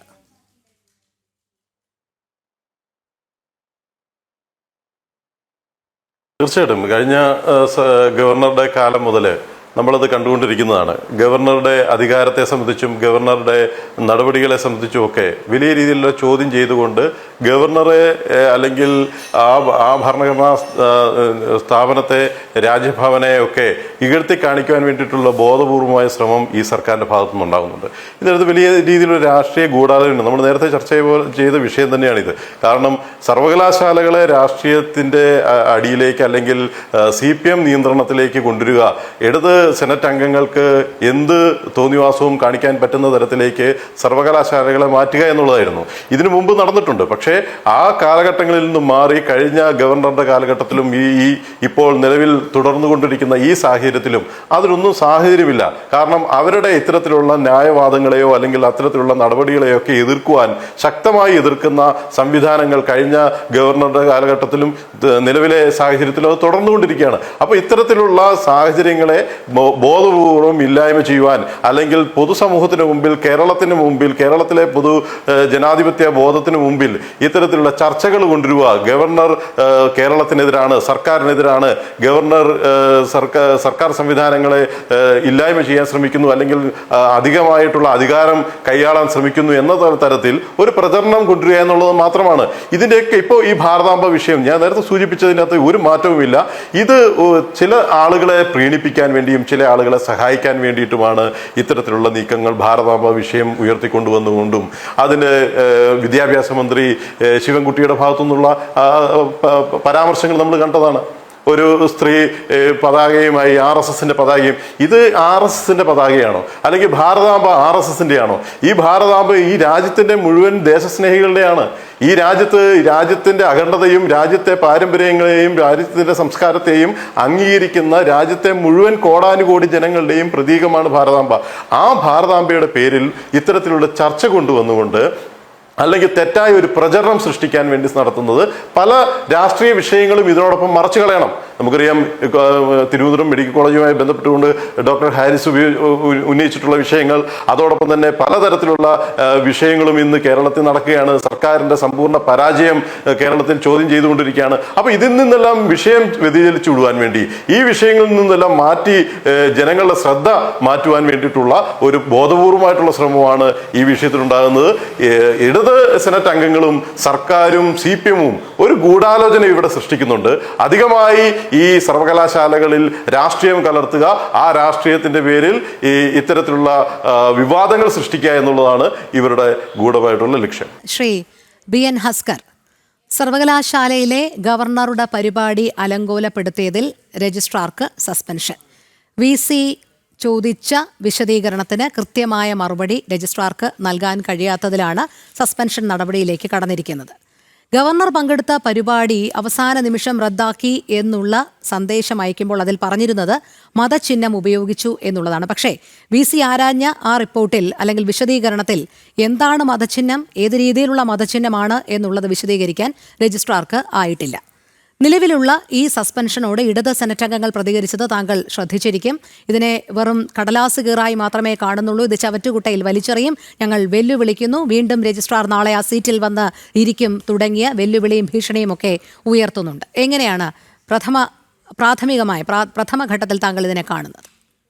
ഇതിൽ വളരെ കൃത്യമായ ഒരു നിലപാട് ഇടതുപക്ഷത്തിനുണ്ട്, സംസ്ഥാന സർക്കാരിനുണ്ട്. Doctor Mohan Kunnummal vice chancellor എന്ന നിലയിൽ അദ്ദേഹം അധികാര ദുർവിനിയോഗം നടത്തിയിരിക്കുകയാണ്. രജിസ്ട്രാറെ സസ്പെൻഡ് ചെയ്തുകൊണ്ട് അദ്ദേഹത്തിന് നിയമപരമായി ഇല്ലാത്ത അധികാരം ഉപയോഗിച്ചുകൊണ്ട് അദ്ദേഹം ഇത്തരമൊരു നടപടിയെടുത്താൽ അത് നിയമപരമായും രാഷ്ട്രീയമായി നേരിടുന്നുള്ള ഉത്തരവാദിത്വം സർവകലാശാല സിൻഡിക്കേറ്റ് അംഗങ്ങൾക്കുണ്ട്, സർവകലാശാലയുടെ ഭരണസമിതിക്കുണ്ട്. ആ ഭരണസമിതി അംഗങ്ങൾ അത് വളരെ കൃത്യമായി അത് പറയുകയും ചെയ്തിട്ടുണ്ട്. എന്തുകൊണ്ടെന്നാൽ ഇപ്പോ മതചിഹ്നം എന്താണ് അദ്ദേഹം ചെയ്തിട്ടുള്ള ചട്ടലംഘനം എന്നുള്ളതാണ് ഏറ്റവും പരമപ്രധാനമായിട്ടുള്ള ചോദ്യം. ശ്രീ KS അനിൽകുമാർ എന്ത് തെറ്റാണ് ഇക്കാര്യത്തിൽ ചെയ്തിട്ടുള്ളത്? സർവകലാശാലയുടെ ഏതെങ്കിലും സ്ഥാപനങ്ങളിൽ മതചിഹ്നങ്ങൾ ഉപയോഗിച്ചുകൊണ്ട് ഒരു പരിപാടിയും നടത്താൻ പാടില്ല എന്നുള്ളത് സർവകലാശാലയുടെ നിയമത്തിന്റെ ഭാഗമാണ്, ചട്ടങ്ങളുടെ ഭാഗമാണ്. അപ്പോ പത്മനാഭസ്വാമി സേവാ സമിതി നടത്തിയിട്ടുള്ള ഒരു ചടങ്ങിൽ ശ്രീ പത്മനാഭസ്വാമി സേവാ സമിതി നടത്തിയിട്ടുള്ള ഒരു ചടങ്ങിൽ ആ ചടങ്ങിൽ വളരെ കൃത്യമായി മതചിഹ്നങ്ങൾ ഉപയോഗിച്ചിരിക്കുന്നു എന്നുള്ളത് കൊണ്ട് രജിസ്ട്രാർ നൽകിയിട്ടുള്ള അനുമതി നിഷേധിക്കുകയാണ് ഇക്കാര്യത്തിൽ അദ്ദേഹം ചെയ്തിട്ടുള്ളത്. ഒന്നിടപെട്ട് ചോദിച്ചുകൊള്ളട്ടെ, ഭാരതാംബയുടെ ചിത്രം ഏത് മതചിഹ്നമാണ്? ഇത് രജിസ്ട്രാർക്ക് വിശദീകരിക്കാൻ കഴിഞ്ഞിട്ടില്ല. അങ്ങ് വളരെ തിരിച്ചൊരു ചോദ്യമാണ് ഞാൻ ഇക്കാര്യത്തിൽ ചോദിക്കാൻ കഴിയുന്നത്. ഈ ചിത്രം ഒരു കാവിക്കൊടിയേന്തിയ ഒരു സ്ത്രീയുടെ ചിത്രം ഏത് ഭരണഘടനാപരമായി ഏത് നിയമത്തിന്റെ അടിസ്ഥാനത്തിൽ രാജ്യം അംഗീകരിച്ചിട്ടുള്ളതാണ്? അല്ല, ആ ചിത്രം ഏത് മതത്തെയാണ് പ്രതിനിധാനം ചെയ്യുന്നത്? ആ ചിത്രം ഏത് മതത്തെയാണ് പ്രതിനിധാനം ചെയ്യുന്നത്? അങ്ങനല്ല, ഏതു മതത്തിന്റെ അല്ല, ഒരു മതചിഹ്നങ്ങളും ഉപയോഗിക്കാൻ പാടില്ലെന്നാണ്. അപ്പോ രജിസ്ട്രാർ ഇത് തടഞ്ഞപ്പോൾ അവിടെ സെനറ്റ് ഹാളിൽ ഒരു മതചിഹ്നം ഉപയോഗിച്ചു എന്നാണല്ലോ പറഞ്ഞത്. ഏത് മതചിഹ്നം? നിങ്ങൾ അവകാശപ്പെടുന്ന ഭാരതാംബയുടെ ചിത്രം ആണ് അത് എങ്കിൽ അത് ഇന്ത്യ അംഗീകരിച്ചിട്ടുള്ള ഒരു ചിത്രമല്ല. ഇന്ത്യ ഏതെങ്കിലും ഘട്ടത്തിൽ ആ ചിത്രം അംഗീകരിച്ചിട്ടുണ്ട്, ഇന്ത്യയുടെ ഭരണഘടന ഏതെങ്കിലും ഘട്ടത്തിൽ അംഗീകരിച്ചിട്ടുണ്ട്, അതല്ലെങ്കിൽ ഏതെങ്കിലും നിയമപ്രകാരം ആ ചിത്രം അംഗീകരിച്ചിട്ടുണ്ടെങ്കിൽ അത് സമ്മതിക്കാം. അല്ല ശ്രീ ഹസ്കർ, അത് ആരംഗീകരിച്ചു അംഗീകരിച്ചില്ല എന്നുള്ളതല്ല, അത് ഏത് മതത്തെയാണ് പ്രതിനിധാനം ചെയ്യുന്നത്? അങ്ങനെയല്ല, ഏത് മതത്തിന്റെ പ്രതിനിധാനമല്ല. അങ്ങനെയാണെങ്കിൽ എന്തുകൊണ്ട് രജിസ്ട്രാർ അത് മതചിഹ്നം എന്ന് വിശേഷിപ്പിച്ചു? അല്ല, വളരെ കൃത്യമായി ഭൂരിപക്ഷ മതത്തിന്റെ വക്താക്കളെന്ന് ഹിന്ദുത്വ അജണ്ട പ്രചരിപ്പിക്കുന്ന സംഘപരിവാർ സംഘടനകൾ ഉപയോഗിക്കുന്ന ചിഹ്നമാണിത്. ആ ചിഹ്നത്തെ ഒരു കാരണവശാലും കാവിക്കൊടിയേന്തി ഒരു സ്ത്രീയുടെ ചിത്രം വെച്ചിട്ട് അത് ഭാരതാംബയുടെ ചിത്രം, അഭിനന്ദൻ ടാഗോറാണ് യഥാർത്ഥത്തിൽ ബംഗാൾ സ്കൂളുകളിൽ നിന്ന് ആദ്യമായി ഭാരതാംബയുടെ ഒരു ചിത്രം എന്ന നിലയിൽ ഒരു ചിത്രം വരച്ച് ജനങ്ങൾക്ക് മുന്നിൽ അവതരിപ്പിക്കപ്പെട്ടുള്ളത്. ആ ചിത്രം എന്ന് പറയുന്ന 4 കൈകളുള്ള ഒരു ചിത്രമാണ്. അതിൽ ഇപ്പോ നിങ്ങൾ ഈ പറയുന്ന ഭാരതാംബയുടെ ചിത്രം എന്ന് പറയുന്നത് ഇന്ത്യയുടെ ഭൂപടം പോലും അല്ല. ഇന്ത്യയുടെ ഭൂപടത്തിന്റെ ആകൃതി പോലും ഇല്ലാത്ത ഒരു ചിത്രം വെച്ചിട്ട് ആ ചിത്രം അംഗീകരിക്കണം, അത് അടിച്ചേൽപ്പിക്കപ്പെടണം എന്ന് ഗവർണർ വാശി പിടിച്ചാൽ ഇത് കുറച്ചു നാളുകൾക്ക് മുൻപ് അനുമതി നൽകിയതാണ് ശ്രീ പത്മനാഭ സേവാ സമിതിയുടെ ഈ പ്രോഗ്രാമിന് സെനറ്റ് ഹാളിൽ. അതനുസരിച്ചുള്ള തുകയും അവർ അവിടെ അഡ്വാൻസായി അടച്ചു കഴിഞ്ഞു. താങ്കൾ നേരത്തെ പറഞ്ഞു VCക്ക് ഇതിന് നിയമപരമായ അവകാശമില്ല ഇത്തരത്തിൽ സസ്പെൻഷൻ നടത്താമെന്ന്. അങ്ങനെയാണെങ്കിൽ രജിസ്ട്രാർക്ക് അവസാന നിമിഷം VCയോട് കൂടിയാലോചന നടത്താതെ ഇത്തരത്തിൽ രാജ്ഭവന് ഒരു ഇമെയിൽ സന്ദേശം അയക്കാൻ എവിടുന്നാണ് നിയമപരമായുള്ള അവകാശം? VCയുടേതല്ല അധികം, രജിസ്ട്രാർക്കാണ് ഇത്തരം കാര്യങ്ങളിൽ. സെനറ്റ് ഹാളിനെ സംബന്ധിച്ചും അദ്ദേഹത്തിന്റെ സ്ഥാപനങ്ങളെ, കേരള സർവകലാശാല സ്ഥാപനങ്ങളിലെ ഡേ ടു ഡേ അഫയേഴ്സിൽ തീരുമാനം എടുക്കുന്നതിന്റെ പൂർണ്ണ ഉത്തരവാദിത്വം രജിസ്ട്രാർക്കാണ് സർവകലാശാല നിയമം അനുസരിച്ച്. രജിസ്ട്രാർ തന്റെ ഔദ്യോഗിക കൃത്യനിർവഹണം മാത്രമാണ് നടത്തിയിട്ടുള്ളത്. അവിടെ മതചിഹ്നം ഉപയോഗിക്കരുതെന്ന് വളരെ കൃത്യമായി എഴുതി കൊടുത്തിട്ട് ആ തീരുമാനത്തിന്റെയും ആ വ്യവസ്ഥകളുടെയും ലംഘനം നടത്തുന്നു എന്ന് ബോധ്യപ്പെട്ടപ്പോ ഗവർണറോട്, ചാൻസലർ കൂടിയായ ഗവർണറോട് വരാൻ പാടില്ല, ഈ പരിപാടിയുടെ ആ സെനറ്റ് ഹാൾ നൽകിയിട്ടുള്ള അനുമതി നിഷേധിച്ചിരിക്കുന്നു എന്നത് അദ്ദേഹം അറിയിപ്പ് നൽകിയിരിക്കുന്നു. അതൊരു തെറ്റായ സന്ദേശമല്ല, അത് അദ്ദേഹത്തിന്റെ ഔദ്യോഗിക കൃത്യ നിർവഹണത്തിന്റെ ഭാഗമായി ചെയ്തിട്ടുള്ളതാണ്. അപ്പൊ അത് വളരെ കൃത്യമായിട്ട് അദ്ദേഹം ചെയ്തു. അത് ചെയ്തതിന്റെ പേരിൽ അദ്ദേഹത്തെ ഇങ്ങനെ സസ്പെൻഡ് ചെയ്യുന്നതിന് സർവകലാശാലയുടെ വൈസ് ചാൻസലർ ഡോക്ടർ മോഹൻ കുന്നുമലിന് അധികാരമില്ല. അദ്ദേഹം അധികാര ദുർവിനിയോഗം നടത്തി. ഇവിടെ നമ്മുടെ കേരള സർവകലാശാല സിൻഡിക്കേറ്റ് അംഗം ശ്രീ പി എസ് ഗോപകുമാർ കൂടി ഈ ചർച്ചയിലുണ്ട്. അദ്ദേഹം ചില കാര്യങ്ങൾ സൂചിപ്പിച്ചു. അതായത് ഈ ഇമെയിൽ സന്ദേശം അയക്കുന്ന അതേ മാത്രയിൽ തന്നെ സർവകലാശാല ഗേറ്റിന് മുന്നിൽ ഇടത് സിൻഡിക്കേറ്റ് അംഗങ്ങൾ ഉണ്ടായിരുന്നു. ഗവർണറെ ഒരു അടി പോലും മുന്നോട്ട് വയ്ക്കില്ല എന്നുള്ള പരസ്യ പ്രസ്താവനയുമായിട്ടാണ് അവർ അവിടെ നിലകൊണ്ടത് എന്ന് മാത്രമല്ല, SFI DYFI പ്രവർത്തകരടക്കം അവിടെ തടിച്ചുകൂടുകയും ഒരു സംഘർഷ സാഹചര്യം ഉണ്ടാക്കുകയും ചെയ്തിരുന്നു. അപ്പോൾ ഇതിന് ഒരു ബോധപൂർവമായ അജണ്ട മണിക്കൂറുകൾക്ക് മുൻപേ തീരുമാനിക്കപ്പെട്ടിരുന്നു എന്നല്ലേ മനസ്സിലാക്കേണ്ടത്? അല്ല, അതിൽ അങ്ങനെ ഒരു ഗൂഢാലോചന സിദ്ധാന്തമൊന്നും നമുക്കിപ്പോ അവതരിപ്പിക്കേണ്ട കാര്യമില്ല. വളരെ കൃത്യമല്ലേ, ഒരു ചിത്രം അവിടെ വെക്കുന്നു, അത് ഏതെങ്കിലും ഒരു ഭൂരിപക്ഷ മതത്തിന്റെയോ ഭൂരിപക്ഷ മതത്തെ പ്രതിനിധാനം ചെയ്യുന്ന ഹിന്ദുത്വ അജണ്ടയുടെ ഭാഗമായിട്ടുള്ള ഒരു ചിത്രമാണ് എന്നുള്ളതിന് സംശയമില്ലല്ലോ. RSS ഉപയോഗിക്കുന്ന ചിത്രമാണ് അതല്ലെന്നുള്ളത് അല്ല, സംശയമില്ലല്ലോ എന്ന് പറയാൻ കഴിയില്ല ശ്രീ ഹസ്കർ. അത് ഭാരതാംബയുടെ ചിത്രമാണ്. അത് ഒരു മതത്തിന്റെയും ചിഹ്നമല്ല. അത് ഏതെങ്കിലും മതത്തിന്റേതാണ് എന്ന് പറയുന്നവർക്കാണ് അതിന്റെ സംശയം. അങ്ങനെയല്ല, അത് ഹിന്ദുത്വ അജണ്ട പ്രചരിപ്പിക്കുന്ന സംഘപരിവാർ മാത്രം ഉപയോഗിക്കുന്ന ചിത്രമാണ്. ഇന്ത്യ ഗവൺമെന്റിന്റെ രാജ്യത്ത് നടപ്പിലാക്കപ്പെട്ടിട്ടുള്ള ഒരു നിയമത്തിന്റെയും അനുമതിയോടുകൂടിയല്ല ആ ചിത്രമുള്ളത്. അപ്പൊ സ്വാഭാവികമായും RSS കാലാകാലങ്ങളായി ഉപയോഗിക്കുന്ന ചിത്രം, ആ ചിത്രത്തിന് മുന്നിൽ ബാക്കിയുള്ളവർ കുമ്പിടണം എന്ന് വാശി പിടിക്കുന്ന ഗവർണർ, അത് തെറ്റായ സന്ദേശമാണ് അദ്ദേഹം നൽകുന്നത്. അദ്ദേഹം ഭരണഘടനാ പദവിയിൽ ഇരിക്കുന്ന ഒരു വ്യക്തി എന്ന നിലയിൽ അത് ചെയ്യാൻ പാടില്ല. അത് തന്നെയാണ് ഞങ്ങൾക്ക് പറയാനുള്ളത്. ആവർത്തിച്ച് പറഞ്ഞുകൊണ്ടേയിരിക്കുന്നതും തുടർന്നും ഈ നിലപാട് തന്നെയായിരിക്കും ഇടതുപക്ഷത്തിനുള്ളത്. ശരി, എന്തായാലും ഇതിൽ രജിസ്ട്രാർക്കാണോ ഭരണ നിർവഹണം നടത്താനുള്ള അധികാരം അതോ VC-ക്കാണോ എന്നുള്ളത് സിൻഡിക്കേറ്റ് അംഗമായ ശ്രീ ഗോപകുമാർ തന്നെ പറയും. അതിനു മുൻപ് സേനാപതി വേണുവിലേക്ക് കൂടി വരികയാണ്. ശ്രീ സേനാപതി വേണു, കോൺഗ്രസിന്റെ നിലപാട് എന്താണ് ഈ വിഷയത്തിൽ? അല്ല, കോൺഗ്രസ് ഈ വിഷയത്തിൽ വളരെ വ്യക്തമായ നിലപാട് സ്വീകരിച്ചു കഴിഞ്ഞു. രണ്ട് കാര്യം ഞങ്ങളിതിനെ രണ്ടായിട്ട് കാണാൻ ആഗ്രഹിക്കുക. ഞാൻ മുമ്പൊരു ചർച്ചയിൽ വന്ന് ചൂണ്ടിക്കാണിച്ചതാണ്. ഒന്ന്, സെനറ്റ് ഹാളിൽ നടന്ന യോഗം എന്ന് പറയുന്നത് ശ്രീ പത്മനാഭ സേവാ സമിതിയുടെ യോഗം എന്ന് പറയുന്നത് അടിയന്തരാവസ്ഥയുടെ 50-ാം വാർഷികം. അടിയന്തരാവസ്ഥയുടെ 50-ാം വാർഷികം അത് നിങ്ങൾക്ക് ആചരിക്കാനോ അല്ലെങ്കിൽ അത് നടത്താനോ ഒക്കെയുള്ള സ്വാതന്ത്ര്യം ആ സംഘടനയ്ക്കുണ്ട്. അതിലൊന്നും ഇല്ല എന്ന് ഞങ്ങൾ പറയുന്നു. പക്ഷെ അടിയന്തരാവസ്ഥയുടെ 50-ാം വാർഷികം ആഘോഷിക്കുന്ന സംഘടനയുടെ വേദി ഭാരതാംബയുടെ ചിത്രം, അത് നിങ്ങൾ പറയുന്ന അതേ സെൻസിൽ തന്നെ എടുത്തുകൊണ്ട് ഞാൻ ചോദിക്കുന്നു, അടിയന്തരാവസ്ഥയുടെ 50-ാം വാർഷികം നടത്തുന്ന ഒരു സംഘടന അവിടെ ഭാരതാംബയുടെ ചിത്രം പ്രദർശിപ്പിക്കുന്നത് അതിന്റെ യുക്തി എന്താണ്? അതൊന്നും അവർ വിശദീകരിച്ചിട്ടില്ല. ഇനി അങ്ങനെ ഒരു ചിത്രം പ്രദർശിപ്പിച്ചു എന്ന് തന്നെ വിചാരിക്കുക. ഒരു ചിത്രം അത് പ്രദർശിപ്പിക്കേണ്ട ഒന്നല്ല, ആ സംഘടനയ്ക്ക് സെനറ്റ് ഹാള് വാടകയ്ക്കും കൊടുക്കേണ്ട ഒന്നല്ല എന്നുള്ളതാണ്.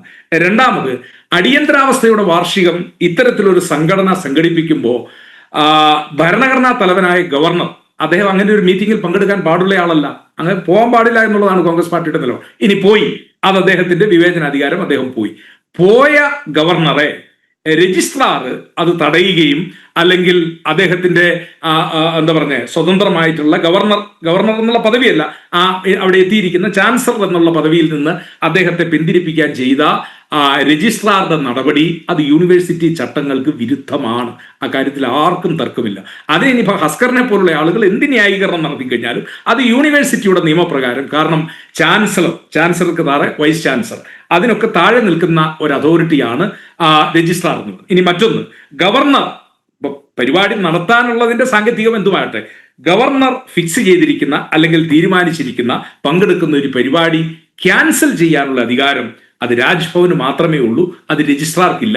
രജിസ്ട്രാർ ചെയ്തിരിക്കുന്നത് അത് ചട്ടലംഘനവും അതോടൊപ്പം തന്നെ ഒരു ഭരണഘടനാ സ്ഥാപനത്തോടുള്ള ബഹുമാനക്കുറവുമാണ്. പക്ഷേ ആദ്യം പറഞ്ഞ കോൺഗ്രസിന്റെ നിലപാട് ഞാൻ വീണ്ടും ആവർത്തിക്കുന്നു. ശ്രീപത്മനാഭ സേവാ സമിതി എന്ന് പറയുന്ന ഒരു സംഘടനയ്ക്ക് അടിയന്തരാവസ്ഥയ്ക്കെതിരെ അതിന്റെ 50-ാം വാർഷികത്തിൽ ഭാരതാംബയുടെ ചിത്രം എന്ന പേരിൽ നിങ്ങൾക്കത് വെക്കേണ്ട കാര്യമില്ല. ആ ചിത്രം വെച്ചു എന്നതിന്റെ കാരണത്താൽ ഗവർണർ പങ്കെടുക്കുന്ന ഒരു പരിപാടിയെ തടയാനുള്ള അധികാരം അത് രജിസ്ട്രാർക്കില്ല. രജിസ്ട്രാർ അത് ചെയ്തിട്ടുണ്ടെങ്കിൽ അതെന്തുകൊണ്ടാണ് ശ്രീ സേനാപതി വേണു അടിയന്തരാവസ്ഥയുടെ 50 ആണ്ട് എന്നുള്ളതിൽ ഒരു ചർച്ച നടത്തുമ്പോൾ അല്ലെങ്കിൽ അതിന്മേലൊരു പ്രഭാഷണം നടത്തുമ്പോൾ അവിടെ ഭാരതാംബയുടെ ചിത്രം തന്നെയല്ലേ വെക്കേണ്ടത്? നമ്മുടെ രാജ്യത്തെ പ്രതിനിധാനം ചെയ്യുന്ന, ഭാരതത്തിനെ പ്രതിനിധാനം ചെയ്യുന്ന ഒരു ചിത്രമല്ലേ? അല്ലാതെ ആ നിയമം കൊണ്ടുവന്ന ഇന്ദിരാഗാന്ധിയുടേതല്ലല്ലോ സ്വാഭാവികമായി വെക്കേണ്ടത്. രോഹിണി കോൺഗ്രസ്സുകാരനായതുകൊണ്ട് ഞാൻ ചോദിക്കുന്നു, ഇന്ദിരാഗാന്ധിയെ ആക്ഷേപിക്കാനും കോൺഗ്രസിനെ ആക്ഷേപിക്കാനുമുള്ള ഒരു രാഷ്ട്രീയ യോഗമല്ലേ അത്? അതല്ലാതെ രാജ്യത്തെ വീണ്ടെടുത്തു എന്ന് പറയുന്ന യോഗമൊന്നും അല്ലല്ലോ. ആ യോഗത്തിനകത്ത് നിങ്ങൾ ഭാരതാംബയുടെ ചിത്രം പ്രദർശിപ്പിക്കുന്നത് സദുദ്ദേശമൊന്നുമല്ല. തീർച്ചയായും, കാരണം ഒരു രാജ്യം കടന്നുപോയ ഇരുണ്ട നാളുകളാണത്. യാതൊരു വിധത്തിലുള്ള സ്വാതന്ത്ര്യവുമില്ല, പൗരസ്വാതന്ത്ര്യമില്ല, മാധ്യമ സ്വാതന്ത്ര്യമില്ല. അപ്പോൾ ഒരു രാജ്യം കടന്നുപോകുന്ന ഇരുണ്ട നാളുകൾ അത് തീർച്ചയായും എടുത്തു കാട്ടുമ്പോൾ അതിൽ നിന്നൊക്കെ ഉയർത്തെഴുന്നേറ്റ ഭാരതാംബയെ അല്ലാതെ പിന്നെ മറ്റെന്താണ് അവിടെ വെക്കേണ്ടത്? അങ്ങനെ ഒരു ഇരുളും ഇല്ലായിരുന്നു രോഹിണി. അതൊക്കെ ഒരു പ്രചരണത്തിന്റെ ഭാഗമാണ്. ഇവിടെ 2001 ഗുജറാത്തിൽ നടന്ന ഒരു വർഗീയ കലാപത്തിൽ 36,000 കോടിയുടെ വസ്തുവകകൾ നശിപ്പിച്ച് 3000-ലധികം ആളുകളെ കശാപ്പ് ചെയ്ത വർഗീയ കലാപം നടന്ന നമ്മുടെ നാട്ടിൽ നിങ്ങൾ അടിയന്തരാവസ്ഥയുടെ ഇരുണ്ട നാളുകളെ പറഞ്ഞുകൊണ്ട് 50 കൊല്ലം കഴിയുമ്പോൾ അതിന്റെ ആചാരവും ആഘോഷവും ഒക്കെ ആയിട്ട് വരുന്നത്, അത് കോൺഗ്രസിനെ ആക്ഷേപിക്കാൻ, ഇന്ദിരാഗാന്ധി എന്ന ഭരണാധികാരി ഈ രാജ്യത്ത് ചെയ്ത നേട്ടങ്ങളെ കുറച്ച് കാണിക്കുന്നതിന് വേണ്ടി, അവർ ഈ രാജ്യത്തിന് ചെയ്തിട്ടുള്ള സേവനങ്ങളെ അതിനെ ഇകഴ്ത്തി കാണിക്കുന്നതിന് വേണ്ടിയുള്ള ഒരു ശ്രമത്തിന്റെ ഭാഗമാണ്. രോഹിണി, ഒരു കാര്യം കൂടി ഞാൻ പറഞ്ഞുകൊണ്ട് അവസാനിപ്പിക്കാം. ആ ഇന്ദിരാഗാന്ധിയെ 28 മാസം കഴിഞ്ഞപ്പോ 4/5 ഭൂരിപക്ഷത്തിൽ ഇന്ത്യയിലെ ജനങ്ങൾ തെരഞ്ഞെടുത്തു. ഇന്ദിരാഗാന്ധി അത്ര വലിയ അപരാധിയും അടിയന്തരാവസ്ഥ അത്ര വലിയ ദുരന്തവുമായിരുന്നുവെങ്കിൽ പിന്നെ ഇന്ദിരാഗാന്ധി തിരിച്ചു വരുവോ? അവരെ നരകത്തിലേക്കല്ലേ ജനങ്ങൾ വിടുകയുള്ളൂ.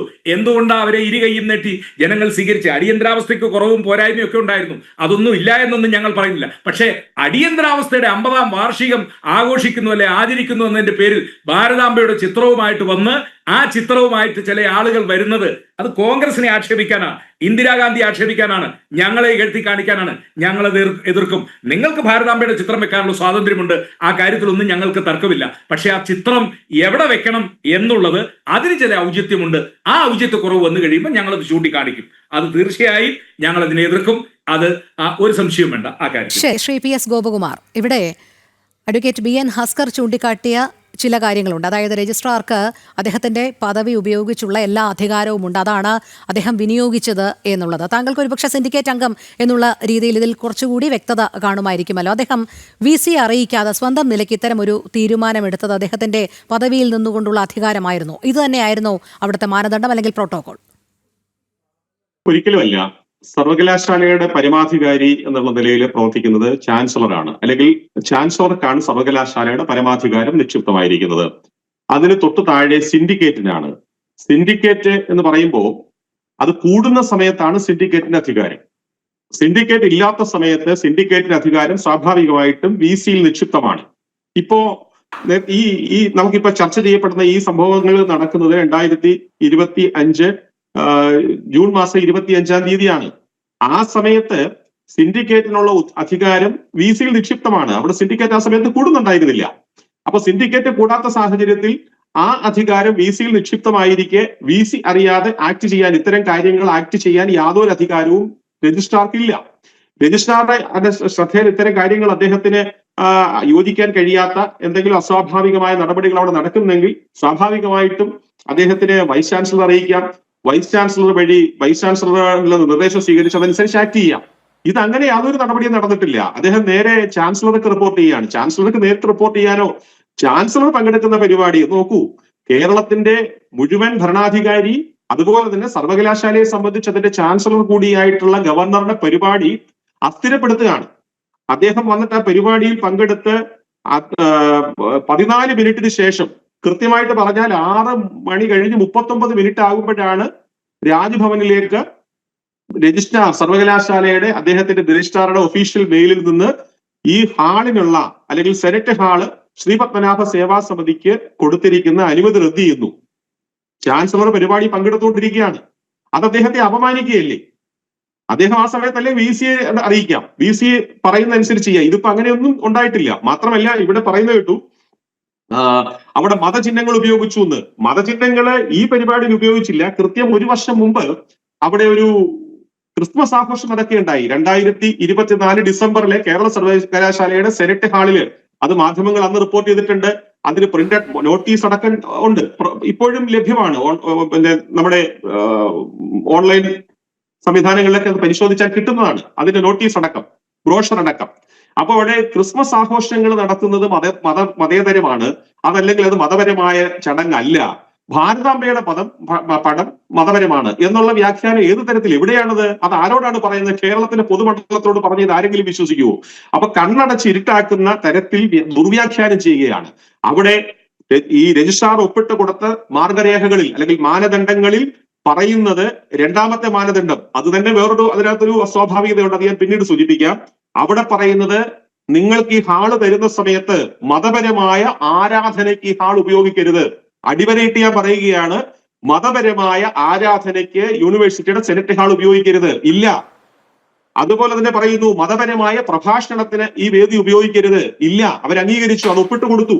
അവിടെ മതപരമായ ആരാധന നടന്നിട്ടില്ല, മതപരമായ പ്രഭാഷണം നടന്നിട്ടില്ല. ആകെ അവിടെ ഭാരതാംബയുടെ പടമാണ്. ഭാരതാംബയുടെ പടവും ഭാരത് മാതാ കി ജയ് വിളിയും ഒന്നും രാഷ്ട്രവിരുദ്ധമല്ല, അല്ലെങ്കിൽ നമ്മുടെ ഭരണഘടനയ്ക്ക് വിരുദ്ധമല്ല എന്ന് സമീപ മധ്യപ്രദേശിലെ ഹൈക്കോടതിയുടെ തന്നെ വിധിയുണ്ട്. അവിടെ ഭാരതത്തിന് വിരുദ്ധമായിട്ട് മാധ്യമങ്ങളിൽ കൂടി പ്രചാരണം നടത്തിയ ഒരാൾക്ക് ബഹുമാനപ്പെട്ട മധ്യപ്രദേശ് ഹൈക്കോടതി കൊടുത്ത ശിക്ഷ 21 തവണ ഭാരത് മാതാ കി ജയ് വിളിപ്പിക്കാനാണ്. 21 തവണ ഭാരത് മാതാ കി ജയ് വിളിക്കാനാണ് അയാൾക്ക് കൊടുത്ത ശിക്ഷ. അപ്പൊ ഭാരത് മാതാ കി ജയ് എന്ന് വിളിക്കുന്നതോ ഭാരതാംബയെ പൂജിക്കുന്നതോ ഒന്നും ഭാരതീയരെ സംബന്ധിച്ചിടത്തോളം നിഷിദ്ധമല്ല, ഭരണഘടനയ്ക്ക് വിരുദ്ധവുമല്ല. അപ്പോ ഇവിടെ ഒരുപക്ഷെ അത് വിരുദ്ധമായിട്ടുള്ള ആളുകളുണ്ട്. 1968 വരെ നമുക്ക് സ്വാതന്ത്ര്യമേ കിട്ടിയിട്ടില്ല. റിപ്പബ്ലിക് ദിനത്തിന് അത് കരിദിനമായിട്ട് ആചരിച്ചു വരുന്ന ആളുകൾ നമ്മുടെ മുമ്പിലുണ്ട്. അപ്പൊ അവരെ സംബന്ധിച്ചിടത്തോളം ഭാരതാംബയും ഈ പറയുന്ന, അവർക്ക് ദേശീയ പതാക പോലും നിഷിദ്ധമായിരുന്നു. 68 വരെ CPM-ന്റെ ചടങ്ങുകൾ അല്ലെങ്കിൽ CPM ഭാരതത്തിന്റെ വിശേഷ അവസരങ്ങളിൽ റിപ്പബ്ലിക് ദിനത്തിനോ സ്വാതന്ത്ര്യ ദിനത്തിനോ ദേശീയ പതാക ഉയർത്തിയിരുന്നില്ല. അവരന്ന് കരിക്കൊടി ഉയർത്താൻ പോയിരുന്നു. കമ്മ്യൂണിസ്റ്റ് പാർട്ടിയുടെ കേരളത്തിലെ ആദ്യത്തെ രക്തസാക്ഷി ശ്രീ സർദാർ ഗോപാലകൃഷ്ണൻ, അദ്ദേഹത്തിന്റെ ചരിത്രം പരിശോധിച്ചാൽ അറിയാം അദ്ദേഹം എന്തിനാണ് ബലിദാനിയായത്, അല്ലെങ്കിൽ അദ്ദേഹത്തിന്റെ ജീവൻ നഷ്ടപ്പെട്ട സാഹചര്യം എന്താണെന്ന്. ദേശീയ പതാകയ്ക്ക് പകരം, ത്രിവർണ്ണ പതാകയ്ക്ക് പകരം കരിങ്കൊടി ഉയർത്താൻ പോയതിന്റെ പേരിലാണ്. അവരെ സംബന്ധിച്ചിടത്തോളം ഈ പറയുന്ന ഭാരതമാതാവും അല്ലെങ്കിൽ ഭാരതീയമായ സങ്കല്പങ്ങളെ സംബന്ധിച്ച് നോക്കും അവർക്ക് യോജിക്കാൻ കഴിയില്ല. പക്ഷേ അത് ശ്രീപത്മനാഭ സേവാ സമിതി കാശ് കൊടുത്ത്, പണം കൊടുത്ത്, ചട്ടങ്ങൾ പാലിച്ചുകൊണ്ട് അവിടെ സംഘടിപ്പിക്കുന്ന പരിപാടിയിൽ നിങ്ങൾ ഭാരതാംബയുടെ പടം വെച്ചുകൂടാ, അത് വർഗീയമാണ് അല്ലെങ്കിൽ മതപരമാണ് എന്ന് പറയുന്നത് കേരളത്തിന്റെ പൊതുമണ്ഡലം ആരും വിശ്വസിക്കില്ല.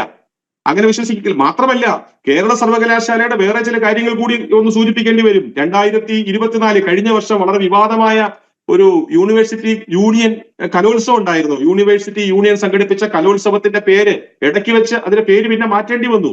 അതിനിട്ടിരിക്കുന്ന പേര് ഇന്തിഫദ എന്നാണ്. ഇന്തിഫദ എന്ന് പറഞ്ഞ ഭാരതീയമായിട്ട് ബന്ധമുള്ളതാണോ? പാലസ്തീനിലെ ഭീകരവാദ സംഘടനയായ ഹമാസ് ഇസ്രായേലിനെതിരെ നടത്തുന്ന യുദ്ധത്തിന് അവർ കൊടുത്തിരിക്കുന്ന പേരാണ് ഇന്തിഫദ. അതാണ് കേരളത്തിലെ ഈ പറയുന്ന കലോത്സവത്തിലെ എല്ലാ വിഭാഗം കുട്ടികളും പങ്കെടുക്കുന്ന സർവകലാശാല യൂണിയന് കലോത്സവത്തിന് കൊടുത്തിരിക്കുന്ന പേര്.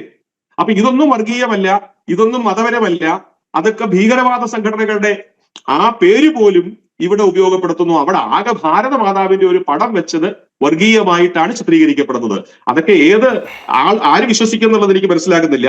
അതുപോലെ തന്നെ പഹൽഗാം ഭീകരാക്രമണത്തിന്റെ പശ്ചാത്തലത്തില് രാജ്യം മുഴുവൻ നമ്മുടെ സൈനികരും അതുപോലെ തന്നെ നമ്മുടെ അതിർത്തിയിലെ ജനങ്ങളും ആ ശത്രു രാജ്യത്തിന്റെ ആക്രമണത്തിൽ ഇങ്ങനെ മനംനൊന്ന് ആ ഭീകരാവസ്ഥയിൽ കഴിയുന്ന സമയത്ത് കേരള സർവകലാശാലയില് SFIയോട് ആഭിമുഖ്യമുള്ള കുട്ടികള് ഒരു സെമിനാർ സംഘടിപ്പിച്ചു. ആ സെമിനാറിന്റെ വിഷയം എന്തായിരുന്നു എന്നറിയാമോ?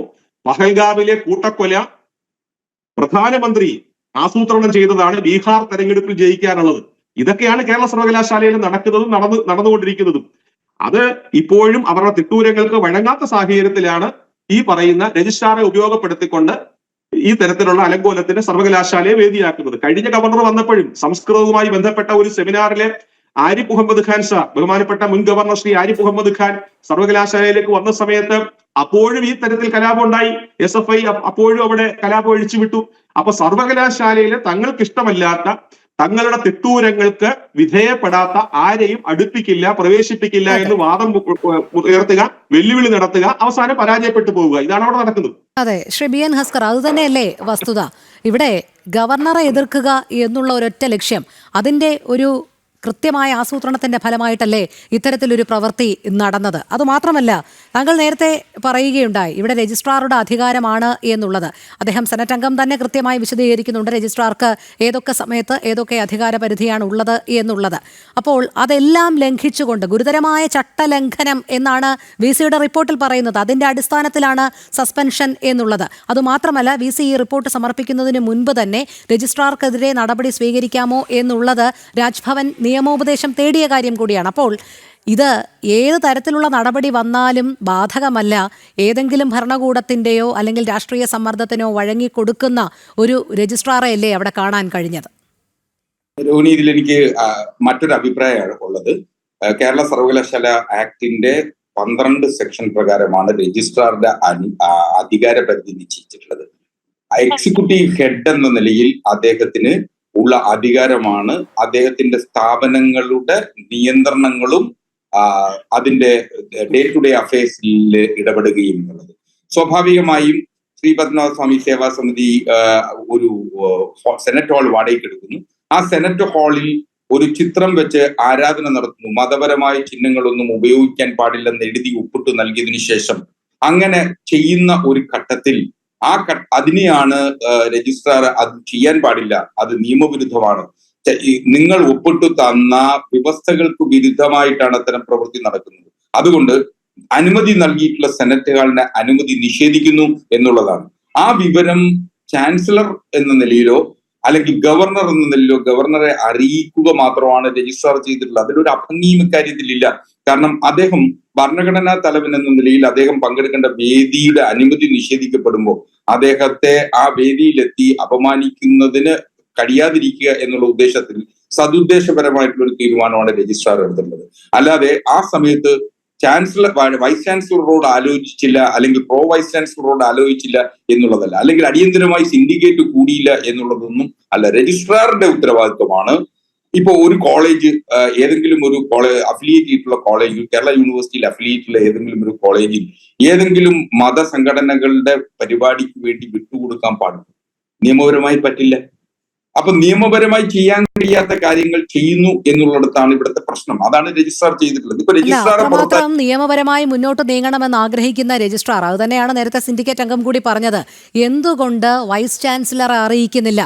വൈസ് ചാൻസലറിനെയും കടന്ന് നേരെ ചാൻസലറിന് അവസാന നിമിഷം രാജ്ഭവനാണ് ഇമെയിൽ സന്ദേശം അയക്കുന്നത്. അപ്പോഴേക്കും സെക്യൂരിറ്റി ചെക്കിംഗ് അടക്കമുള്ള കാര്യങ്ങളെല്ലാം കഴിഞ്ഞിരുന്നു. അപ്പോൾ താങ്കൾ നേരത്തെ പറഞ്ഞതുപോലെ ആ അവസരത്തിൽ ശരിക്കും പറഞ്ഞാൽ ഗവർണറെ അപമാനിക്കുക എന്നുള്ളത് തന്നെയല്ലായിരുന്നോ ലക്ഷ്യം? അങ്ങനെയല്ല.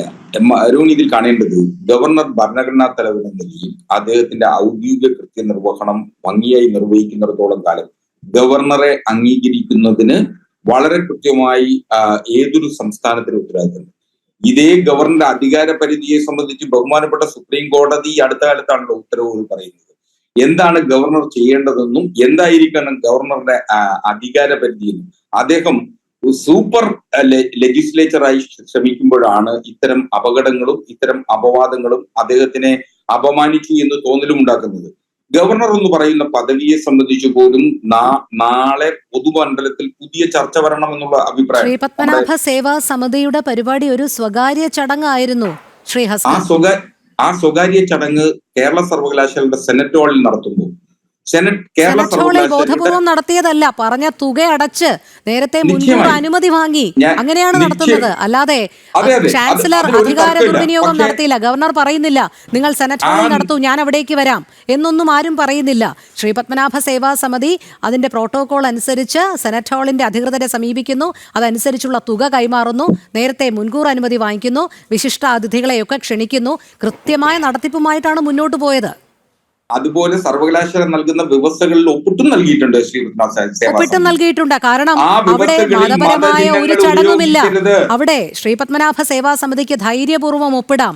കാരണം അവിടെ മതപരമായ ചടങ്ങല്ല നടക്കുന്നത്, മതചിഹ്നങ്ങൾ ഉപയോഗിക്കുന്നില്ല. അതുകൊണ്ടാണ് അവർ അതിൽ അടിവരയിട്ട്. ഞാൻ അതുകൊണ്ടാണ് എന്റെ ചർച്ചയുടെ തുടക്കത്തിൽ തന്നെ അങ്ങോട്ട് ചോദിച്ചത്, ഏത് നിയമത്തിന്റെ പേരിലാണ് ഈ ചിത്രം ഇന്ത്യയിൽ അംഗീകരിക്കപ്പെട്ടുള്ളത്.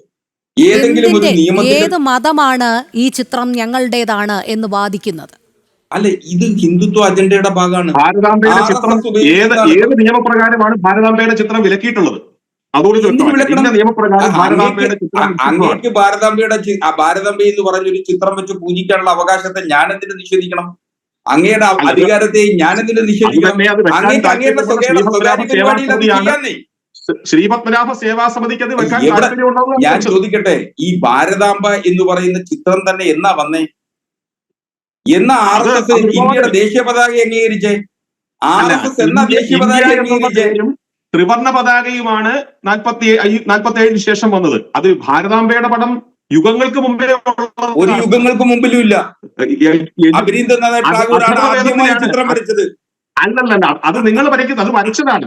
ചിത്രകാരന്മാർ കൊടുത്തത് ഓരോ സമയത്ത് ചിത്രകാരങ്ങളും പെയിന്റിങ്ങും ഒക്കെ കണ്ടുപിടിച്ചത് പിന്നീടാണ്. ഭാരതാംബ എന്നുള്ള ഭാരതാംബ എന്ന് പറയുന്ന സങ്കല്പം യുഗങ്ങൾക്ക് മുമ്പിലൊന്നുമില്ല. ചുമ്മാ തെറ്റിദ്ധരിപ്പിക്കല്ലേ, നിങ്ങൾ ഇങ്ങനെ ചരിത്രത്തെ അപനർപ്പിക്കല്ലേ. ബങ്കിം ചന്ദ്ര ചാറ്റർജിയാണ് ആദ്യമായി പറയുന്നത്. സങ്കല്പം എവിടെയാണ് നിങ്ങൾ പറയുന്നത്? ബങ്കിം ചന്ദ്ര ചാറ്റർജിയാണ് ലോകത്ത് ആദ്യമായി ഭാരതാംബ എന്ന അഥർവവേദത്തിലെ പൃഥ്വി സൂക്തത്തിലാണ് ഭാരതാംബ എന്നുള്ള സങ്കല്പം പറയുന്നത്.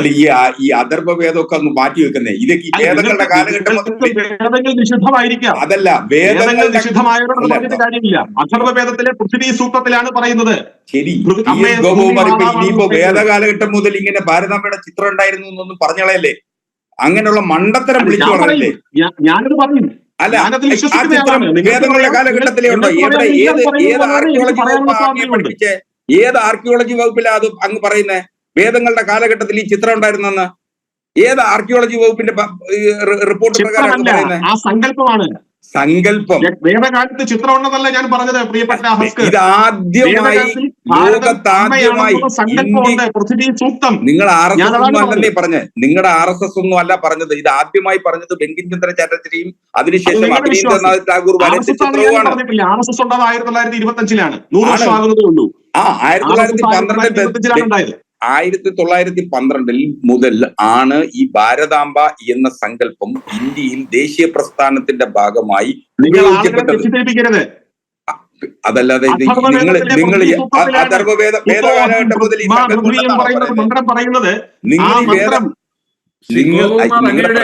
അങ്ങയുടെ ഫ്രെയിം ഒന്ന് റൊട്ടേറ്റ് ചെയ്യണേ. അങ്ങയുടെ ഫോണിന്റെ ഫ്രെയിം ഒന്ന് റൊട്ടേറ്റ് ചെയ്യണം ശ്രീ ഗോപകുമാർ. ഓക്കെ. ഇതില് ഇത് നിങ്ങളുടെ പ്രശ്നം ഇതാണ്. നിങ്ങൾ ചരിത്രത്തിൽ ഇന്ത്യയുടെ ദേശീയ സ്വാതന്ത്ര്യ സമരത്തിലോ ഒന്നും ഉണ്ടാവാതിരുന്ന ആളുകളാണ് നിങ്ങൾ. നിങ്ങൾക്കിപ്പോ ചരിത്രത്തെ അപനിർമ്മിക്കണം. അതിന് നിങ്ങൾ വേദകാലഘട്ടം മുതൽ ഇങ്ങനെ കൂട്ടുപിടിക്കുകയാണ്. ഹസ്കർ, നമ്മൾ ചരിത്രത്തെ കുറിച്ച് പറയുന്നതോടൊപ്പം തന്നെ ഈ ഭാരതാംബയുടെ ചിത്രം ഒരു മതചിഹ്നമാണ് എന്നാണല്ലോ രജിസ്ട്രാർ നൽകിയ വിശദീകരണം എന്ന് പറയുന്നത്. അതാണ് ആവർത്തിച്ച് ചോദിക്കുന്നത്. പൊതുസമൂഹവും അതെ, VCയുടെ റിപ്പോർട്ടിന്മേലും അത് ഏതു മതത്തിന്റെ ചിഹ്നമാണ് എന്നുള്ളത് ദേശീയ പ്രസ്ഥാനത്തോട് ചേർന്ന് നിൽക്കുന്ന RSS ആണ് ഉയർത്തിക്കാട്ടുന്നത് എന്ന് പറയുമ്പോൾ എവിടെയെങ്കിലും ഭാരതാംബ ഉയർത്തിക്കാട്ടുന്ന കൊടി ഇന്ന മതത്തിൻ്റെതാണ് എന്ന് ആരെങ്കിലും എവിടെയെങ്കിലും അവകാശവാദം ഉന്നയിക്കുന്നുണ്ടോ? ഇടത് നിരീക്ഷകൻ സൂചിപ്പിച്ച പോലെ എന്താണ് മതചിഹ്നം ഉപയോഗിച്ചത്? അദ്ദേഹം നേരത്തെ ഇവിടെ ചർച്ചയിൽ സൂചിപ്പിച്ചല്ലോ, മതചിഹ്നം ഉപയോഗിച്ചു. ഏത് മതത്തിന്റെ ചിഹ്നമാണ് ഭാരതാംബയുടെ വന്നിട്ടുള്ളത്? അവർക്ക് ഭാരതാംബയുടെ ചിത്രത്തിൽ ഉള്ള ആ കാവിക്കൊടിയല്ല പ്രശ്നം, ഭാരതാംബ എന്ന സങ്കല്പമാണ്. ആ സങ്കല്പത്തെ ഏതെങ്കിലും കാലത്ത് കമ്മ്യൂണിസ്റ്റ് പാർട്ടി അംഗീകരിച്ചിട്ടുണ്ടോ? ഈ ഭാരതത്തിന്റെ സംസ്കാരത്തെയോ ഈ ഭാരതത്തിന്റെ പൈതൃകങ്ങളെയോ അല്ലെങ്കിൽ ഭാരതമെന്ന അഖണ്ഡ ഭാരതമെന്ന സങ്കല്പത്തെയോ ഒന്നും തന്നെ അംഗീകരിക്കാതെ ഭാരതത്തെ വിഭജിക്കണം എന്ന് ആവശ്യപ്പെട്ട് അതിനുവേണ്ടി ഘോരഘോരം പ്രസംഗിച്ച് നടന്നിട്ടുള്ള ആളുകളാണ് കമ്മ്യൂണിസ്റ്റ് പ്രസ്ഥാനം. അവർക്ക് എന്ത് നിലപാടാണ് ഇതിനകത്തുള്ളത്? അവർ ഈ വിഷയത്തിൽ സെനറ്റ് ഹാളിൽ നടന്നിട്ടുള്ള ഈ വിഷയത്തെ രാഷ്ട്രീയമായി ഒരു ചർച്ചയിലേക്ക് കൊണ്ടുപോകാൻ വേണ്ടിയാണ് ശ്രമിക്കുന്നത്. ഇതിന് ലക്ഷ്യമുണ്ട്, ഇതിനകത്ത് ഒരു ഗൂഢാലോചനയുണ്ട്. ഇത് ചില വിഭാഗം ആളുകളെ സഹായിക്കാൻ വേണ്ടിയിട്ടുള്ള നിലപാടാണ്. ഞാൻ നേരത്തെ സൂചിപ്പിച്ച പോലെ ചില ആളുകളെ സന്തോഷിപ്പിക്കണം, ചില മതവിഭാഗങ്ങളെ, ചില മതമൗലികവാദികളെ സന്തോഷിപ്പിക്കാൻ വേണ്ടിയിട്ടുള്ള തീരുമാനത്തിന്റെ ലക്ഷ്യത്തിന്റെ ഭാഗമായിട്ടാണ് ഇത്തരത്തിലുള്ള ചർച്ചയുമായിട്ട് മുന്നോട്ട് പോകുന്നത്. നമുക്കറിയാം SFIയുടെ സമ്മേളനത്തിൽ നിസ്കാരപ്പായ കൊടുക്കുന്നതിൽ അവർക്ക് പ്രശ്നമില്ലായിരുന്നു.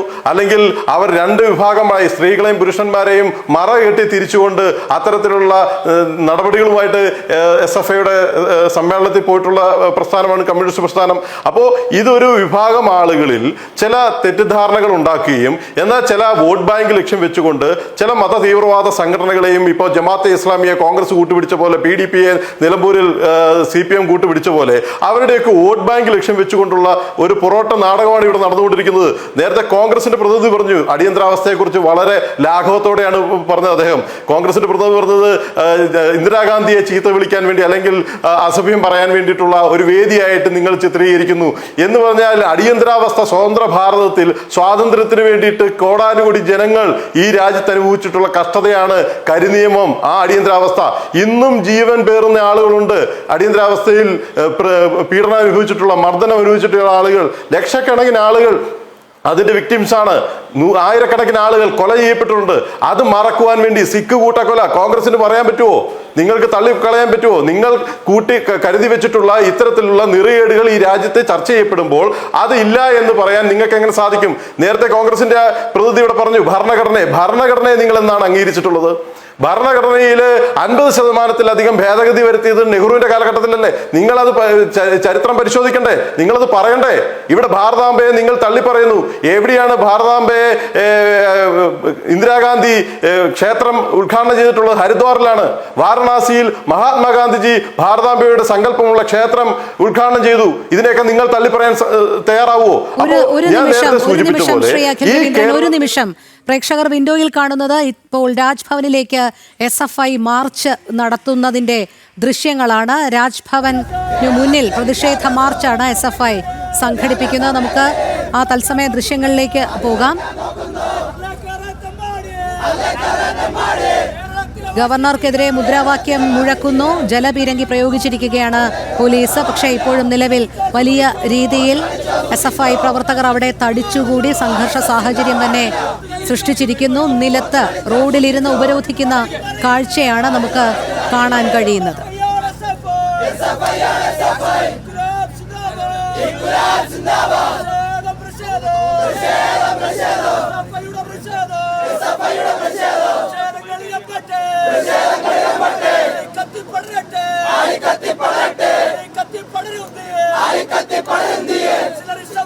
തിരികെ ചർച്ചയിലേക്ക് എത്താം.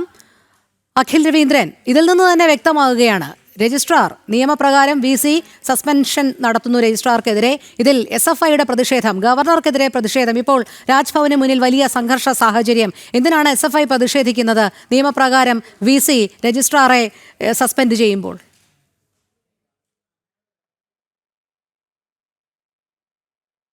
ഇത്തരത്തിലുള്ള പ്രഹസന സമരങ്ങളും ഒക്കെ ആയിട്ട് SFIയും DYFIയും CPM ഒക്കെ ഇറങ്ങും.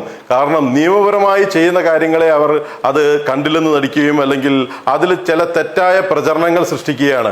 ഇപ്പോൾ ഭാരതാംബയുടെ വിഷയത്തിലാണെങ്കിലും അതോടൊപ്പം തന്നെ പല നിലപാടുകളിൽ ഇവർക്ക് മാറ്റം വന്നുകൊണ്ടിരിക്കുകയാണ്. ആ നിലപാടുകളുടെ ഭാഗമായിട്ടാണ് ഇത്തരത്തിലുള്ള ചർച്ചകൾ കൊണ്ടുപോകുന്നത്. ഇടത് നിരീക്ഷകനും കോൺഗ്രസ് പ്രതിനിധിയും ഒരേ സംഘടനയുടെ ആളുകളായി മാറിയിരിക്കുകയാണ് ഈ വിഷയത്തിൽ. കാരണം ഇവർ രണ്ടുപേരും മത്സരിക്കുകയാണ്. ഇവർ രണ്ടുപേരും ഇന്ന് കേരളത്തിൽ മത്സരിച്ചു കൊണ്ടിരിക്കുകയാണ്. ചില വിഭാഗം ആളുകളെ ചേർത്ത് പിടിക്കുവാൻ വേണ്ടി അല്ലെങ്കിൽ ചില വിഭാഗം ആളുകളുടെ മത തീവ്രവാദ സംഘടനകളുടെ വോട്ട് ബാങ്ക് ലക്ഷ്യം വെച്ചുകൊണ്ട് ഈ ഭാരതാംബയുടെ ചിത്രത്തിൽ ഹിന്ദുത്വ അജണ്ട വന്നു അല്ലെങ്കിൽ ഒരു മതവിഭാഗത്തെ വേണ്ടിയിട്ടുള്ള ചിഹ്നം അവിടെ പ്രചരിപ്പിച്ചു എന്ന തരത്തിൽ തെറ്റായ പ്രചരണം സൃഷ്ടിക്കുവാൻ വേണ്ടിയിട്ടുള്ള ഒരു ബോധപൂർവ ശ്രമമാണ്. ഇവർ രണ്ടു കൂട്ടരും ഒരേ തൂവൽ പക്ഷികളാണ്. ഇവർ നടത്തുന്നത് വർഗീയ പ്രീണനമാണ്. ആ വർഗീയ പ്രീണനം കേരളത്തിൽ ചർച്ചയാകും. SFIയുടെ ഇത്തരത്തിലുള്ള പൊറാട്ട് നാടകങ്ങളും ഇത്തരത്തിലുള്ള പ്രതിഷേധങ്ങളും ഒന്നും തന്നെ ഈ കേരളത്തിലെ ജനങ്ങൾ സ്വീകരിക്കില്ല.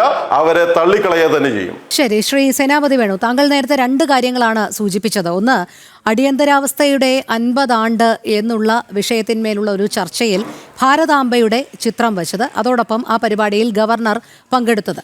നമുക്ക് ഇത് രണ്ടും മാറ്റി നിർത്താം. അതിനുശേഷം അവിടെ നടന്ന കാര്യങ്ങളൊക്കെ വ്യക്തമാണ്. അതായത് രജിസ്ട്രാർ അവസാന നിമിഷം ആ പരിപാടി റദ്ദാക്കിക്കൊണ്ടുള്ള ഇമെയിൽ സന്ദേശം രാജ്ഭവൻ അയക്കുന്നു. പക്ഷേ കൃത്യം ആ മണിക്കൂറിൽ തന്നെ അല്ലെങ്കിൽ ആ നിമിഷം തന്നെ അവിടെ ഒരു വലിയ കൂട്ടം SFIയുടെയും DYFIയുടെയും ഒരു കൂട്ടം അവിടെ രൂപപ്പെടുന്നു എന്ന് മാത്രമല്ല, ഇടത് സെനറ്റ് അംഗങ്ങളടക്കം കവാടത്തിന് മുന്നിൽ പ്രത്യക്ഷപ്പെട്ടുകൊണ്ട് ഗവർണറെ ഒരു അടി പോലും മുന്നോട്ട് വയ്ക്കാൻ അനുവദിക്കില്ല എന്നുള്ള മുദ്രാവാക്യവുമായി രംഗത്തെത്തിയിരിക്കുകയാണ്.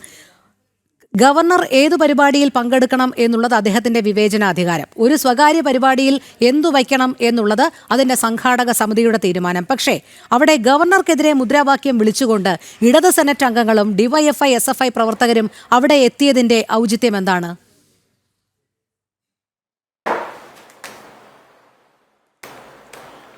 അവിടെ വരുന്നു, പരിപാടി ക്യാൻസൽ ചെയ്തിരിക്കുന്നത് നടത്തില്ല എന്ന് രജിസ്ട്രാർ സ്വയം പ്രഖ്യാപിക്കുമ്പോൾ ആ രജിസ്ട്രാറുടെ താല്പര്യം എന്താണെന്നും അദ്ദേഹം ആരെയൊക്കെയാണ് വിളിച്ചു പറഞ്ഞിട്ടുള്ളതെന്നും സ്വാഭാവികമായും അദ്ദേഹത്തിന്റെ ഫോൺ രേഖകൾ പരിശോധിച്ചു കഴിഞ്ഞാൽ അത് വളരെ കൃത്യമായിട്ട് അറിയാവുന്നതാണ്. അത് എങ്ങനെയാണ് ഷിജു ഖാൻ ഉൾപ്പെടെയുള്ള ആളുകളൊക്കെ അവിടെ വരാനിടയായത്, സമരത്തിനിടയായത് എന്നുള്ളതൊക്കെ വളരെ കൃത്യമായിട്ട് തന്നെ കേരളത്തിലെ പൊതുസമൂഹത്തിന് അറിയാവുന്ന ഒരു കാര്യമാണ്. പക്ഷേ ഞാൻ പറഞ്ഞ കാര്യത്തിലേക്ക് വീണ്ടും വരികയാണ്.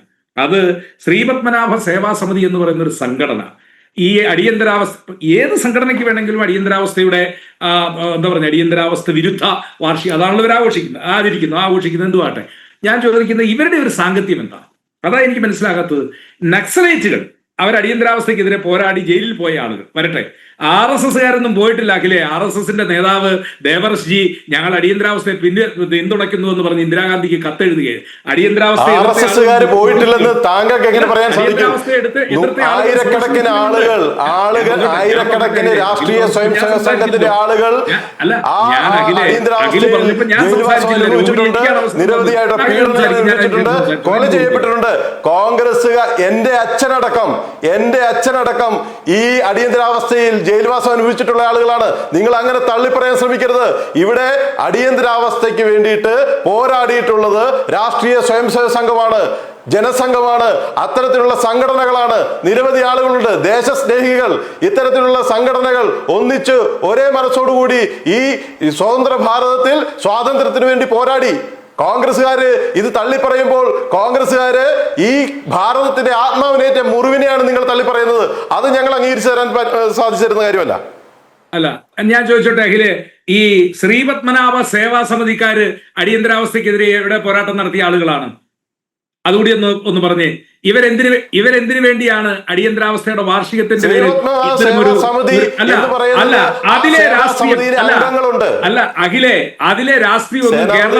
അതിലെ രാഷ്ട്രീയമൊന്നും കേരളത്തിൽ അരിയാഹാരം പൊറോട്ട കഴിക്കുന്നവർക്കും അറിയാം. ശ്രീപത്മനാഭ സേവാ സമിതി, കാരണം RSSന്റെ പേരിൽ യോഗം കൂടിയാൽ, BJPയുടെ പേരിൽ യോഗം കൂടിയാൽ അതിനകത്ത് ഗവർണർ പോകുന്നതിലെ ഔചിത്യം അതുകൊണ്ട് ശ്രീപത്മനാഭ സേവാ സമിതിയുടെ പേരിൽ ഇതൊക്കെ നടത്തുന്നതിന്റെ ഉദ്ദേശം എന്താ? അങ്ങ് പറഞ്ഞല്ലോ അടിയന്തരാവസ്ഥക്കെതിരെയുള്ള നടത്തിയ പോരാട്ടങ്ങളും ആ പോരാട്ടങ്ങളൊക്കെ ഞങ്ങൾ അംഗീകരിക്കുന്നു. അതൊക്കെ ഞാൻ പറഞ്ഞല്ലോ രാഷ്ട്രീയ പാർട്ടി എല്ലാ സ്വാതന്ത്ര്യമുണ്ട്. പക്ഷേ ഞങ്ങൾ ഉയർത്തി കാണിക്കാനുള്ള സ്വാതന്ത്ര്യമുണ്ട്. ആ സ്വാതന്ത്ര്യത്തെ ഒന്നും കോൺഗ്രസ്സുകാർ ചോദ്യം ചെയ്യേണ്ട. അതൊക്കെ പണ്ടാണ്. അടിയന്തരാവസ്ഥ കാലം കഴിഞ്ഞു. ഇപ്പോഴും കോൺഗ്രസിന്റെ നേതാക്കന്മാർ അടിയന്തരാവസ്ഥയിൽ നിന്ന് വന്നിട്ടില്ല. അതേ ആ പ്രേതം അവരുടെ ഉള്ളിൽ ഇങ്ങനെ വാദിക്കുകയാണ്. അതുകൊണ്ടാണ് ബഹുമാനപ്പെട്ട സേനാപതി വേണു ഈ തരത്തിൽ പ്രതികരിക്കാൻ തയ്യാറാകുന്നത്. ശരി ശ്രീ സേനാപതി വേണു തുടരാം. അല്ല, ഞാൻ പറഞ്ഞല്ലോ, ഞാൻ പറയുന്ന കാര്യ സമയത്ത് അഖിൽ ഇടപെടുകയാണെങ്കിൽ പിന്നെ എനിക്കത് ചർച്ച ചെയ്യാനായിട്ട് പറ്റത്തില്ല. അഖിൽ ഇവിടെ പറഞ്ഞു കോൺഗ്രസ് ഭാരതാംബയെ തള്ളി. ഞങ്ങൾ ഭാരതാംബയെ തള്ളി പറയുന്നില്ല അഖിലെ. ഞങ്ങൾ വിളിച്ച അത്രയും ഭാരതമാതാ കീ ജയ് എന്ന മുദ്രാവാക്യം ഇന്ത്യയിൽ ഒരു രാഷ്ട്രീയ പാർട്ടിയും വിളിച്ചിട്ടില്ല. ഞങ്ങൾ വിളിച്ച അത്രയും മുദ്രാവാക്യം, ഭാരതമാതാവിന് കീ ജയ് വിളിച്ചുകൊണ്ട് ഞങ്ങൾ വിളിച്ച അത്രയും മുദ്രാവാക്യം. അന്നൊന്നും ആ മുദ്രാവാക്യം വിളിക്കാൻ നിങ്ങളില്ല, നിങ്ങൾ അതിൽ ഭാഗമാക്കാക്കിയിട്ടില്ല. നിങ്ങളിപ്പോ ഭരണഘടനയെ കുറിച്ച് വാചാലനാകുന്നു. ഞാൻ നിങ്ങളോട് പറയുന്നു, കോൺഗ്രസ് എന്ന പാർട്ടിയും പണ്ഡിറ്റ് ജവഹർലാൽ നെഹ്റുവും മഹാത്മാഗാന്ധിയും ഒന്നും ഇല്ലായിരുന്നെങ്കിൽ ഞാനും നിങ്ങളുമൊക്കെ ഇന്ന് ഊറ്റം കൊള്ളുന്ന ഈ ഭരണഘടന ഈ രൂപത്തിലൊന്നും ഉണ്ടാകുമായിരുന്നില്ലെന്നേ. ഭരണഘടനയിൽ തിരുത്തും വന്നിട്ടുണ്ട്. ആ തിരുത്തിൽ ഞങ്ങൾ എഴുതിയത് ഇന്ത്യ ഒരു മതേതര രാഷ്ട്രമാണ്. നിങ്ങൾക്ക് അസ്വസ്ഥത ഉണ്ടാക്കുന്നത്,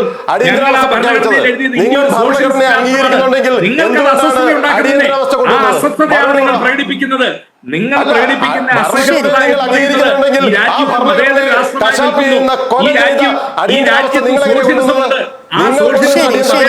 നിങ്ങൾക്ക് ഇഷ്ടപ്പെടുന്നില്ല, അതുകൊണ്ടാണ് നിങ്ങൾ അസ്വസ്ഥനാകുന്നത്. ആ അസ്വസ്ഥത നിങ്ങൾ പ്രകടിപ്പിച്ചോളൂ.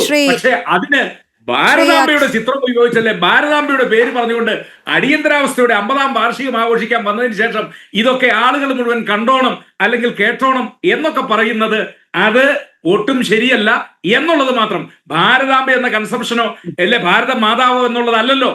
ഇവിടെ നിങ്ങൾ അടിയന്തരാവസ്ഥയുടെ 50-ാം വാർഷികത്തിന്റെ പേരിൽ ഭാരതാംബയുടെ ചിത്രം വെച്ചുകൊണ്ട് കോൺഗ്രസിനെയും ഇന്ദിരാഗാന്ധിയെയും ആക്ഷേപിക്കാൻ ആ വേദി ഉപയോഗിക്കുമ്പോൾ ഞങ്ങൾ സ്വാഭാവികമായും ഞങ്ങളുടെ എതിർപ്പ് പറയും. അഖിലെ, ആ പറയുന്നത് ജനാധിപത്യത്തിലെ ഞങ്ങളുടെ വിയോജിക്കാനുള്ള സ്വാതന്ത്ര്യമാണെന്നേ.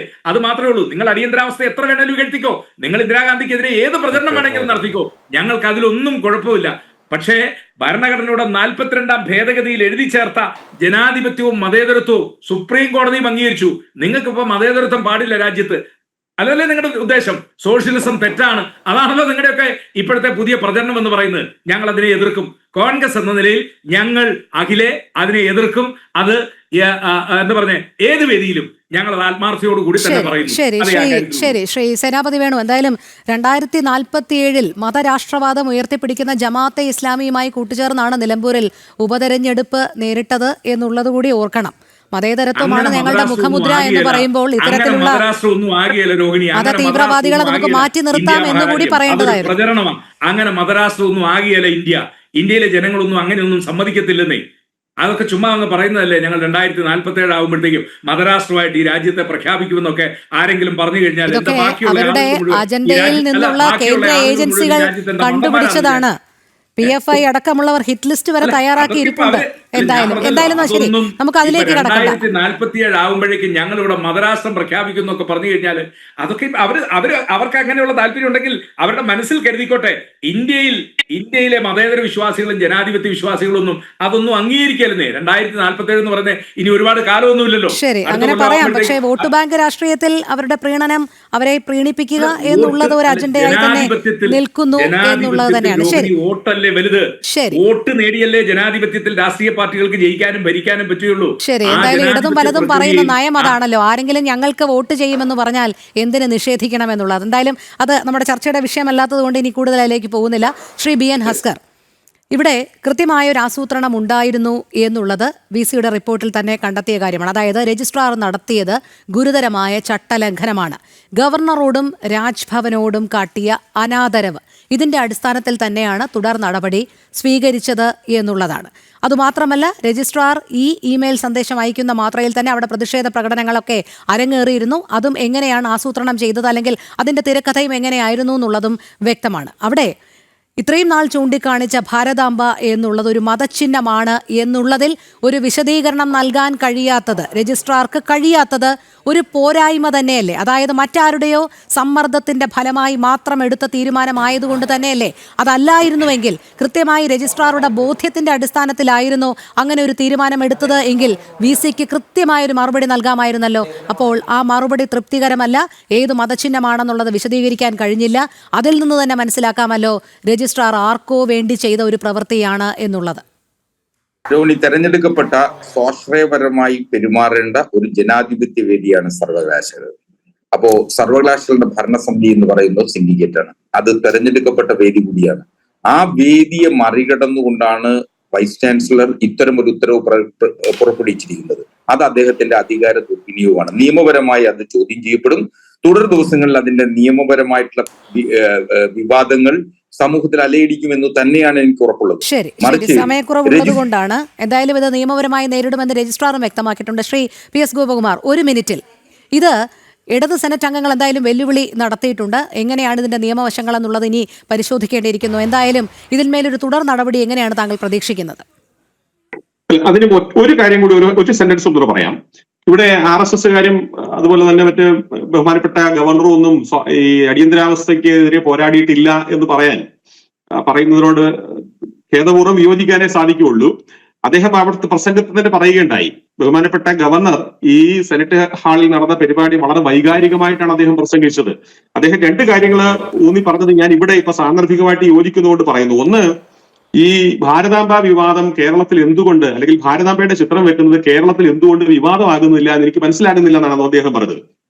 അദ്ദേഹം രാജ്ഭവനിൽ ബീഹാറിൽ ഗവർണർ ചുമതലയിൽ ഇരിക്കുന്ന സമയത്ത് ബീഹാർ രാജ്ഭവനിൽ ഈ തരത്തിൽ അവിടെ സ്വാഭാവികമായിട്ടും എല്ലാ ചടങ്ങുകളിലും ഈ ഭാരതാംബ ചിത്രം പ്രദർശിപ്പിക്കാറുണ്ടായിരുന്നു. അവിടെയൊന്നും യാതൊരു വിവാദവും ഉണ്ടായില്ല. അതേപോലെ തന്നെ ഗോവയിലെ ഭരണഘടനാ പദവി അലങ്കരിക്കുന്ന സമയത്ത് അവിടെയും ഈ ഭാരതാംബയുടെ ചിത്രം ഉപയോഗിച്ചിരുന്നു. അവിടെയും വിവാദം ഉണ്ടായില്ല. പക്ഷെ കേരളത്തിൽ എന്തുകൊണ്ട് ഇതൊരു വിവാദമാകുമെന്നോ മനഃപൂർവ്വം ഈ തരത്തിൽ ഇവിടെ ഒരു സംഘർഷ സാധ്യത ഉടലെടുക്കണമെന്ന് ആഗ്രഹിച്ചിട്ടൊന്നും അല്ല ഞാൻ ഈ തരത്തിൽ ഈ ഭാരതാംബയുടെ ചിത്രം ഉപയോഗിച്ചത്. ഞാനത് സാധാരണഗതിയിൽ എല്ലാ സ്ഥലത്തും ഉപയോഗിക്കുന്ന പോലെ ഇവിടെ അതെ, അതുകൊണ്ടാണ് അദ്ദേഹം വ്യക്തമാക്കിയത് രാജ്ഭവനിൽ അല്ലാതെ മറ്റെവിടെയാണ് ഭാരതാംബയുടെ ചിത്രം വയ്ക്കുക എന്നുള്ളത് അദ്ദേഹം തുടക്കത്തിൽ തന്നെ പറഞ്ഞതാണ്. സമയക്കുറവുണ്ട്. ഒരു കാര്യം കൂടി അദ്ദേഹം ഈ അടിയന്തരാവസ്ഥ കാലത്ത് ജയിൽ ശിക്ഷ അനുഭവിക്കുന്ന സമയത്ത് ഭക്ഷണം വാങ്ങാൻ ക്യൂവിൽ പാത്രമായി നിൽക്കുന്ന സമയത്ത് എതിർ ലൈനിൽ അദ്ദേഹത്തിന്റെ പിതാവ് ഉണ്ടായിരുന്നു. ഇതൊക്കെ അദ്ദേഹത്തിന്റെ ഹൃദയത്തിൽ നിന്ന് അവിടെ പറഞ്ഞ വാക്കുകളാണ്. ഇപ്പൊ ഈ തരത്തിൽ യാഥാർത്ഥ്യങ്ങൾ നമ്മുടെ മുമ്പിൽ നിൽക്കുന്ന സമയത്താണ് ഇവരാരും അടിയന്തരാവസ്ഥയ്ക്കെതിരെ പൊരുതിയില്ല എന്ന് പറയുമ്പോൾ അതിനോട് ഖേദപൂർവ്വം വിയോജിക്കാൻ മാത്രമേ നമുക്ക് സാധിക്കുന്നുള്ളൂ. പിന്നെ ഈ തരത്തിൽ നിയമപരമായിട്ട് ബഹുമാനപ്പെട്ട ചാൻസലറുടെയും അതുപോലെ തന്നെ ഗവർണറുടെയും ഇടപെടലിനെ ചോദ്യം ചെയ്യാൻ എല്ലാ സ്വാതന്ത്ര്യവുമുണ്ട്. പക്ഷെ ഒരു കാര്യം അടിവരയിട്ട് പറയാൻ ഞാൻ ആഗ്രഹിക്കുന്നു.